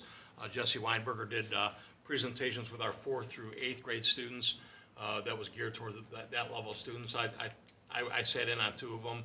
She does an outstanding job. I think it's a real eye-opener for parents, though. It was an eye-opener for me, to be 100% honest with you. The budget's out of the House and into the Senate, as you heard Mr. Muccio talk about. Senate's they'll mull it around for 2 weeks. What we do know is that HB 1 is not in the budget. In other words, the flat income tax did not make it through the House. So the Senate may tinker with that a little bit. Ultimately, this will end up in a committee between the House and the Senate before it goes to the governor for final. But they are still tinkering around with the voucher language. I forwarded something to the board yesterday. Bill Blessing who's a really well-respected member of the Republican caucus, had some really interesting proposals for vouchers, which I thought might cause a little friction among some of his colleagues. So I'm curious to see how some of that weighs out, because that was he was pretty succinct in the way that he worded what he thought should happen with some of the vouchers. So that'll be interesting to see how that plays out. So outstanding Concord relays on Saturday, 66th running. We dedicated the throwaway to Joe Kokiab. That was a kind of a heartfelt dedication there. I had to put the crisis team in action. 2023 graduate Savannah Kappas unfortunately lost her life over the weekend. My credit to Mrs. Thrasher, Wendy and Pam in the food service area, and Danny Connors. They spent good portions of their day Sunday prepping for our kids to come in Monday. We had 9 counselors from the crisis team here to work with our kids. They talked to all the teams. A lot of kids in that made their way up there. It was a good day for us, and working through that tragedy. Mr. Young will be, when testing's over, you'll hear the largest sigh of relief in Cuyahoga County. He's been hard at it, and we're in AP testing this week and finishing up some testing throughout the building. And if you made it to either one of the concerts on Monday or Tuesday, outside of Mr. Decca's heckling his daughter, they were they were highly entertaining. John Sogol came back and did a little guest conducting, so that was kind of fun. But great job by the orchestra. I just think that Mr. Hamrick and Mrs. Brown together into the future are going to be an outstanding pair in that music department. And then you balance that off with what Mr. Bertoloni does in the elementary building, and just have a tremendous group, and receive the NAM award for the 19th time. And I saw some district was bragging about 6, and I want to send them an email. But to my knowledge, I think we've gotten it every year it's been presented, and I think we're the only school in Ohio that can stake that claim. So 19 straight years that we received the NAM award, and that's a district-wide. That's not just high school or middle school. That's K to 12, and I think our music program is alive and well, and they're doing some great things with our kids. So It's also a community award. They look at what the community supports with respect to programs. So it truly is a school community. Mr. Bertolini's always talked about that. It's a great community pat on the back. So. that's what I had in. The only thing Mrs. Ederson a note about, she believed that we're moving the June 7th meeting to June 5th. I just kind of left it open for conversation amongst the board, and you can certainly act on that under your area, but Mrs. Eder did bring that to my attention, and at that I'll turn it over to Section 15, Mr. Young, and summarize the policies that we have up as a first read. All right, always everybody's favorite part of the agenda, I'm sure. I'm going to show you a little bit different view, because I don't think sometimes you see where the edits to the language are, because the policies that are photocopied, some of those shadings don't come through. All right, so you have a series of policies that were part of a special update that's updating terminology. It's also making reference for the first time to things like multi-factored authentication. It's addressing cybersecurity procedures, as well as related content and functionality specifications that are prescribed by the Office of Civil Rights for accessibility. In addition, we have new emerging technologies that did not exist when most of these policies were last updated. including reference to artificial intelligence, of which I'm going to give you a quick demonstration of what that looks like. But I promise, Mr. Evans, I won't take too terribly long. So, policy 7540, that's just our general technology policy. And Mr. Moore, feel free to jump in because you are our director of IT. And that was a big change in a lot of these policies. As you see this, you see reference to not just the district technology resources, but it's district information and technology. They've really put the information piece into these policies, so you'll see that a lot in the language here. This first policy, again, changes to language, but it also addresses social media use in alignment with policy 7544. So do you allow social media or do you not allow social media by students and staff members? It's something we have allowed, but you also have to follow the guidelines. All right, so it's not something we prohibit. We understand that there can be a value to it. It's consistent with the policy in back in 2020, but just aligning some of the messaging here. So, but that's that general policy for the technology section. A little bit more specificity. Now you're talking about privacy. This is where you're going to see reference to multi-factored authentication. That is coming. Mr. Moore, is that correct? Yep, that is coming. It'll be coming to some of our main services at the beginning of next school year. Yeah, so students are, you're not just going to be able to directly log into a device. It's first going to be students, correct? And then it's potentially going to go to First, staff it'll be, and, anybody accessing Progress Book. yeah. So that will be multi-factor authenticated to where you can't get into that, and then it'll expand as different pieces of software come on board with that. But it's starting next year for sure. We'll be seeing some of that. Next school year or next calendar year? I'm sorry, January Next- or in the fall. this fall? Next school year. Okay, thank you. Thank you. Yeah, protecting student information, and also protecting finances. There have been some school districts that have received ransomware, legit ransomware, where they had some serious issues to work through. So it's all been coming for quite a while through the various ITCs. So this policy also addresses whether you can or cannot use district equipment for personal purposes. And again, consistent with prior policy in February 2020, we do still allow it within this policy, but responsibly. It also addresses data. How do you maintain it? How do you store it? How's it transmitted? And then all resources are property, and the jurisdiction of that has been at a jurisdiction of the Board of Education. So it's kind of widening the scope as to what counts as board materials and what doesn't. 7540.02, this is web accessibility, content, apps, and services. This is the one that references the Ohio, or it's not the Ohio, but the Office of Civil Rights, just ensuring that students have access. You don't have any limiting factors within the use of any of your technology. That's one of the key factors in that one.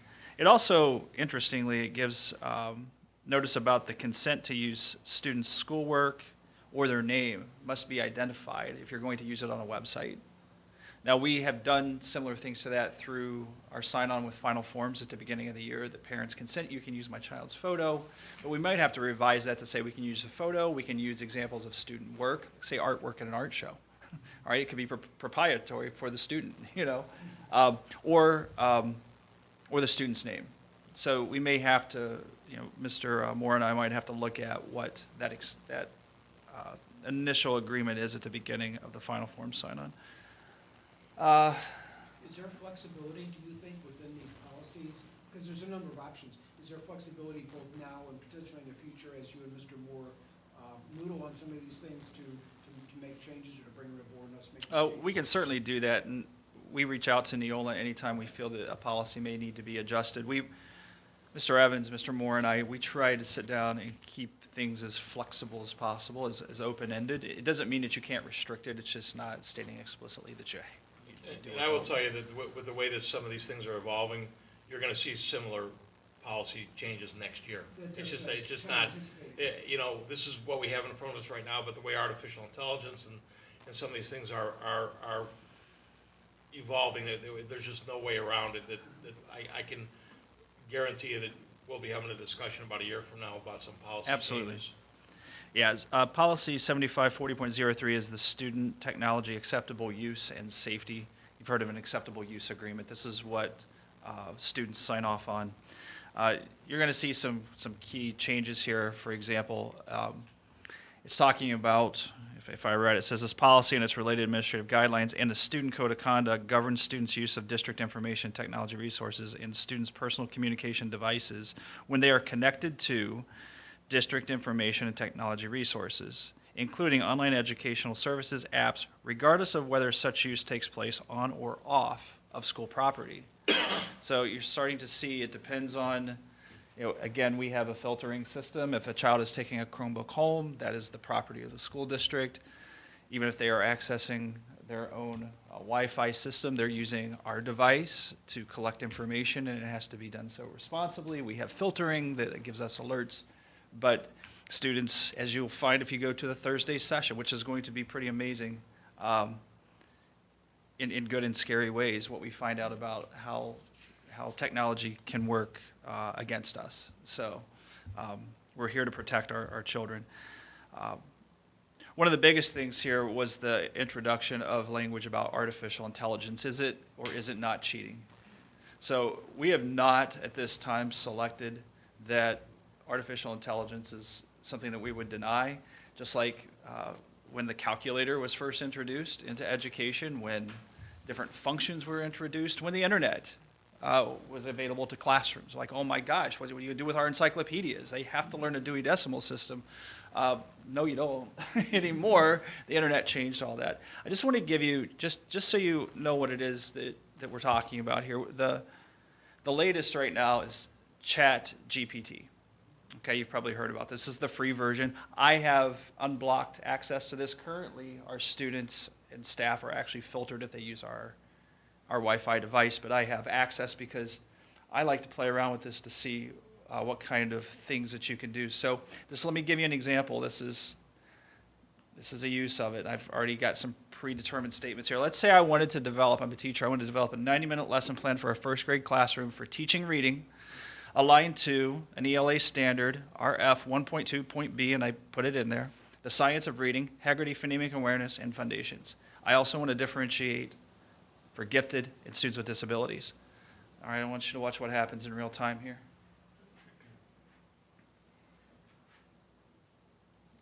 All right, so this is my objective. These are the materials I'm going to need. Now, this is not the end-all to be-all. I'm a professional. I have a license. I know my standards. I have to determine whether this information is accurate for what I want it to do, but it's breaking down my 90-minute lesson into components and very specific things that I will do with the resources I've asked it to use. Mr. Evans will tell you, Mrs. Garrett, we've been teachers. We know what it's like to develop lesson plans. We know what it's like to have to turn them in. Look how quickly it's developed a 90-minute lesson. I could say develop a 1-week lesson. I could say develop a 6-month plan. I could tell it to reference depth of knowledge. I could say ensure that use small groups. I want 5 groups. So that's an example, okay? Here's another example. This is from an AP chemistry book that I used to teach out of that's now outdated, so it's online. I could, and so now we're talking about what students can do with it. So I'm a teacher, and I assign a problem, and the problem says science fiction often uses nautical analogies to describe space travel. If the starship USS Enterprise is traveling at warp factor 1.71, what is its speed in knots in miles per hour? Given that information, it sounds like a pretty complicated problem, right? Okay, so I'm going to tell ChatGPT to help me solve. Did I say solve? It might be freezing. All right, it's telling me how to solve a problem. It's going to tell it to me in steps. Now, I still have to check my mathematics. I'm not going to just rely upon this to be the end-all to be-all, but it's just like the calculator, right? If we put 2 times 2 is 4, we just accept that it's 4. If the calculator said 2 times 2 is 5, would we accept that it's 5 because the calculator told us so? That was a battle I always had with my students. The calculator gave me the answer. Yeah, well, you're the human being. All right, so it's solved. Right there, it's solved. One more, I'm going to put Mr. Evans on the spot. Mr. Evans, what was your favorite favorite history subject? Teddy Roosevelt. All right, write Teddy Roosevelt. a 2,000-word essay on Theodore Roosevelt, using primary sources.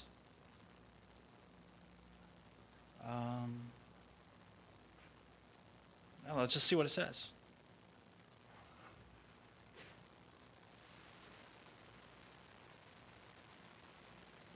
It's going to write me a 2,000-word essay. Now, It's if going to use factual evidence. I still have to check it. It's a great idea generator.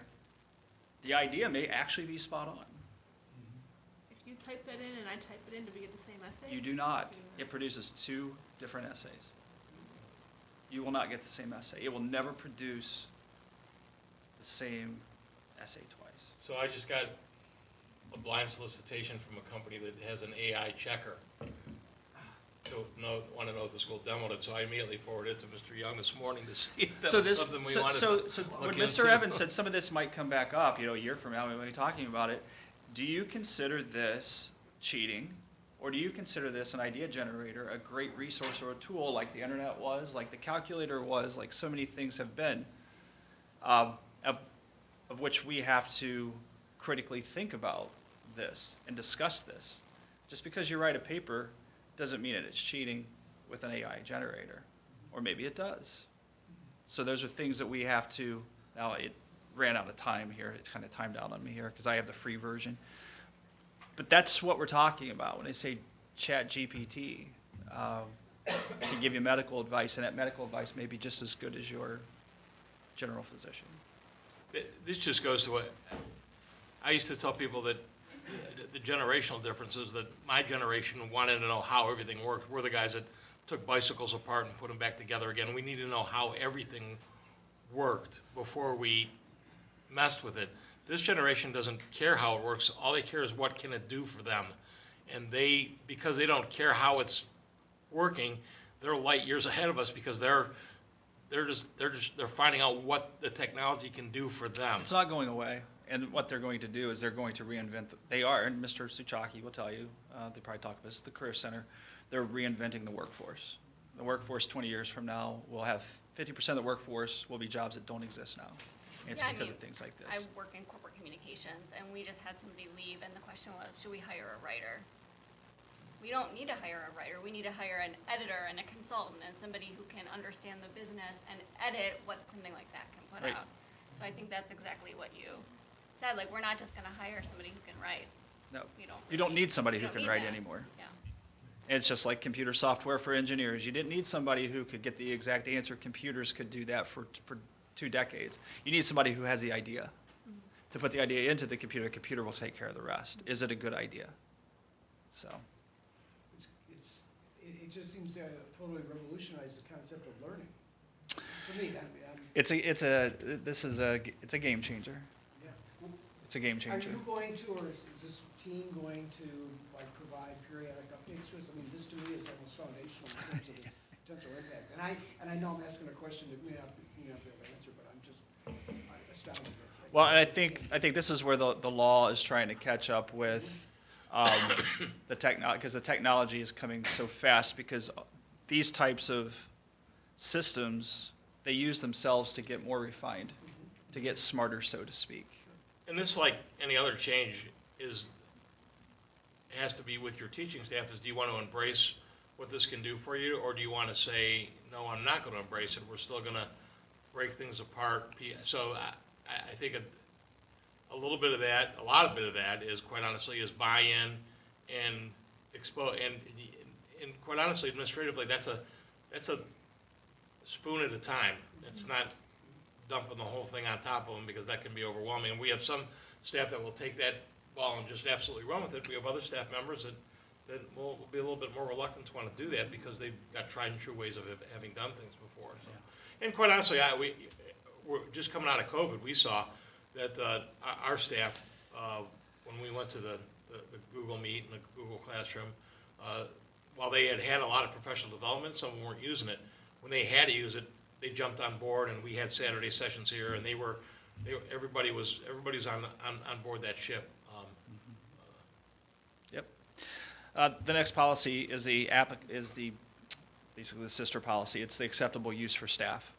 So it's very similar. A few nuances because staff members have the ability to use certain types of technology and software that students don't necessarily need to use because of our positions and our degrees. But overall, you're going to see a very similar wording here, which addresses training and how we're responsibly using it and what types of things can get you in trouble, that type of thing. 8300, this is continuity of organizational operation plans. This is, you can see there's not a lot of edits here. It does introduce cyber attacks into the language, but it's more just changes to some refining language. All these are consistent with current policies. So we really didn't find anything that was out of bounds from what we had already accepted. It's just changes to language. The next two, this deals with just information systems. Again, talking about how you protect your data, and then what do you do if there's a breach of the information. So there's changes to wording, but again, we selected similar options to what we had before. We felt it was still consistent and applicable. 8315, this is information management, so how do you keep it safe? Okay, now how do you manage it? With respect to the management, it refers to something called, where is it here? It's ESI, which is the electronically stored information. And what we called electronically stored information back in 2014, the last time this policy was adapted, is much different. So you're seeing here, this is huge changes to, the languages. As an example, we referred to MySpace back in 2014. Well, MySpace? I don't even know if it's around anymore, right? It's just trying to update some of these things for more modern technology. So that's the bulk, is just language changes and what qualifies as ESI. All right, finally, this deals with advertising now, electronic advertising. So I just want to show you this real quickly because I was talking to Mr. Kelber today. So this is great. We use VNN, and actually Neola explicitly talks about VNN. This is one of those things that we use for athletics that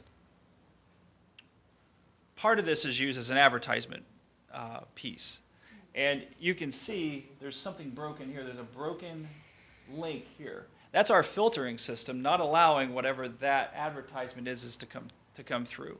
And a lot of these are just simply Google ads. You see another one down here. They're Google ads. And what does Google do? It uses artificial intelligence to look at your search histories so that when you go to VNN, you will see Cuyahoga Heights sports, but you will also get advertisements based on your search history, your unique search history. Now, I can't control very easily outside, when you're on your own, or you're on cellular data, your own house, you're accessing our site, but I can't control what ads are coming through. And those ads, based on your search history, may not be in line with what we want to see. So what this is saying, this policy is saying, is it's not possible to vet every single advertisement connected with the school. And the superintendent and a committee doesn't have to go through and vet every single advertisement because it's not possible. What you have to do is you have to look at your contracts, you have to look at your filtering system, and when you are on their site using the board's Wi-Fi or a board device, you have stricter guidelines in place. But once you leave some of those protections, we're not liable for your search history. If Google is the search engine, it's giving you that advertisement and that advertisement there. And that's what this policy, and again, it's consistent with our current policy. It's just updated for language with the little tweak that the superintendent and staff members can't possibly keep up with all the different ways advertisements may make their way into or onto your child's device or onto your device. And that will be part of what you hear on Thursday night if you go to that presentation, are all the things you didn't know is making its way to your child's phone. And this could be one of those things. Okay? So that's the first reading. They're all recommended for consideration. Thank you. Next Well, board there's meeting. a lot of food Yeah. for thought. Thank you very much. Next year, Matt, just talking to the computer, the AI device, policy 3704, and it may do it right in front of your eyes for you. I don't know. I I actually may try that because I could take what Neola gives, put our recommendations in and say, summarize this for the Board of Education in 3 sentences. And it could potentially do it, and make Mr. Evans much happier than he is when I give the 30-minute board policy presentation. I have played with it a little bit, ChatGPT, and it is just astounding. Yeah, it's It really is. You just sit there and find. like Harry Potter magic. Like, how did this happen? Like, it's just crazy stuff. It really is. What is it called, Chat APT? GPT. G. GPT, yeah. It's the most, it's gotten the most recognition here What lately. does GPT stand for? That's a great question. Guess we'll have to ask it. Yeah. So it's banned at my place of employment. I just got this email and I didn't know what it was. Now I know. But it says here that China and Italy have banned it. And the US, Germany, France, Canada, Ireland, and several other countries are currently considering it. Banning ChatGPT. Yeah, that's why I said you gotta wait for some There's of a whole the lot of vetting that needs to be done with Right, it that's at what this it says. point. There's I too mean, many it's- business risks. Yeah. generative pre-trained transformer, GPT. There it told us. Transformer. Pre-trained.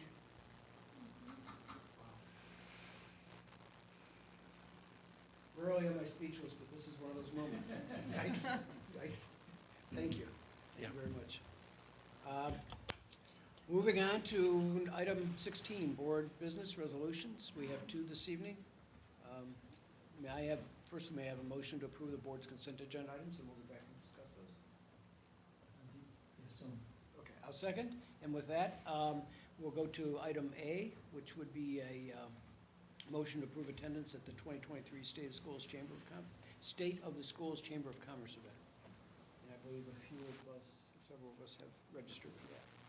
And then approve a change in the board meeting, regular board meeting from June 7th to June 5th. We previously discussed that.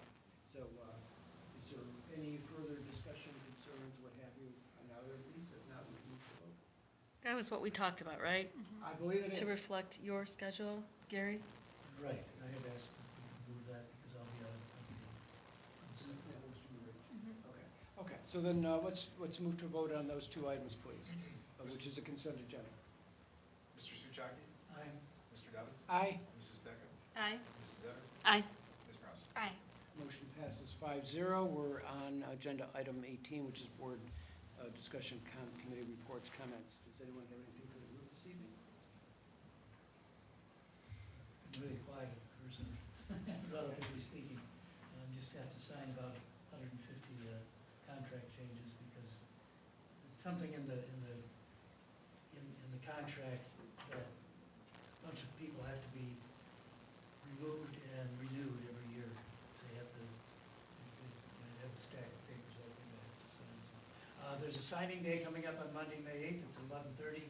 That's for the people who have are transitioning into full-time employment, military service, or apprenticeships.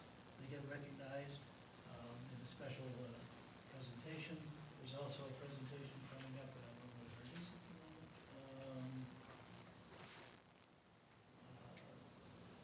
Our May board meeting will start an hour early because we'll have senior recognition on that date, so that'll be May 18th, and we'll start our meeting 5:30 with recognition, get to take pictures with our students from our district, and then we start a regular meeting at 6:30.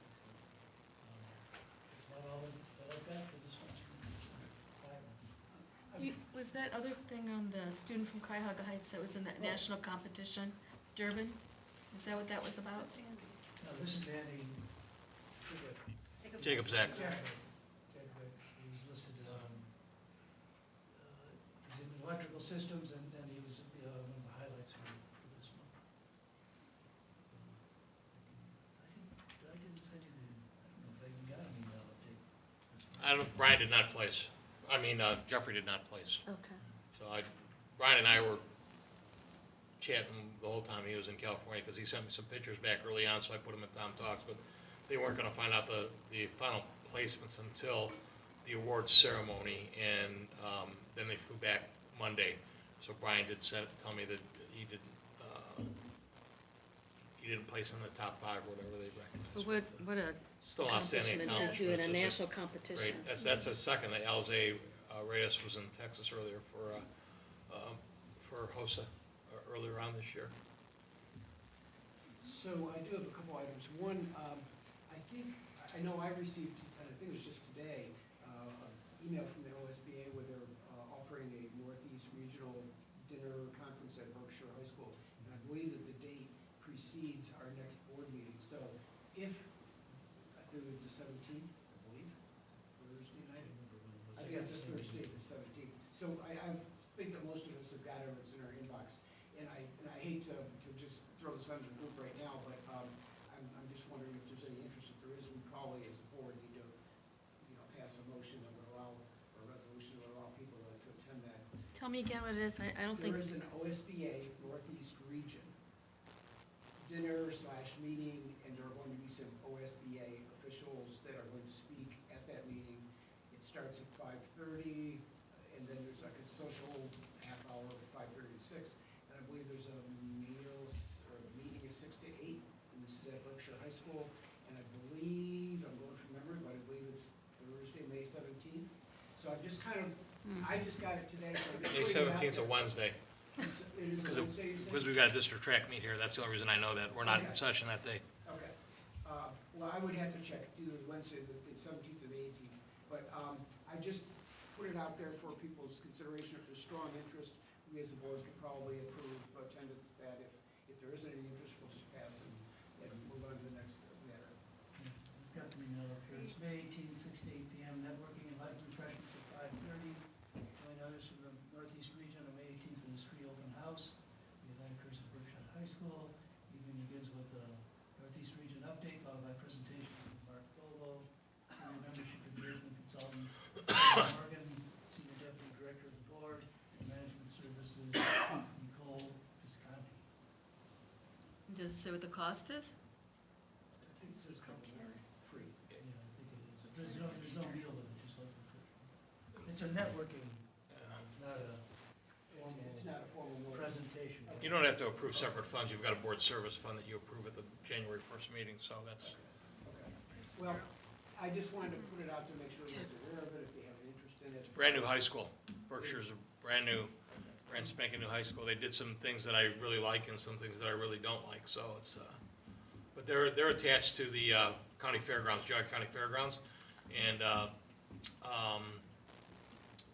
who is it, Kent State, Kent State, they're also attached to Kent State's branch out there, so did some really interesting things. And for the little history, Berkshire pulled in, when Ledgemont schools closed, maybe 8 or 10 years ago, they absorbed Ledgemont.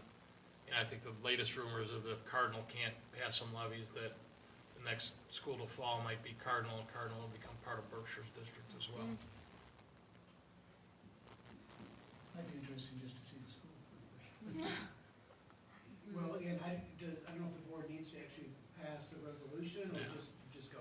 Yeah. Okay. So if you're having interest, the board is out, and Gary, thank you. They're one of the reasons that we're hosting 2 district track meets on the 17th. They're gonna take one of them next year. Their track is not whatever certified or ready to run on this year. If you walk out back, it's beautiful.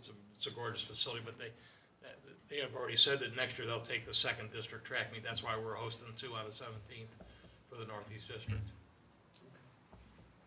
Very good.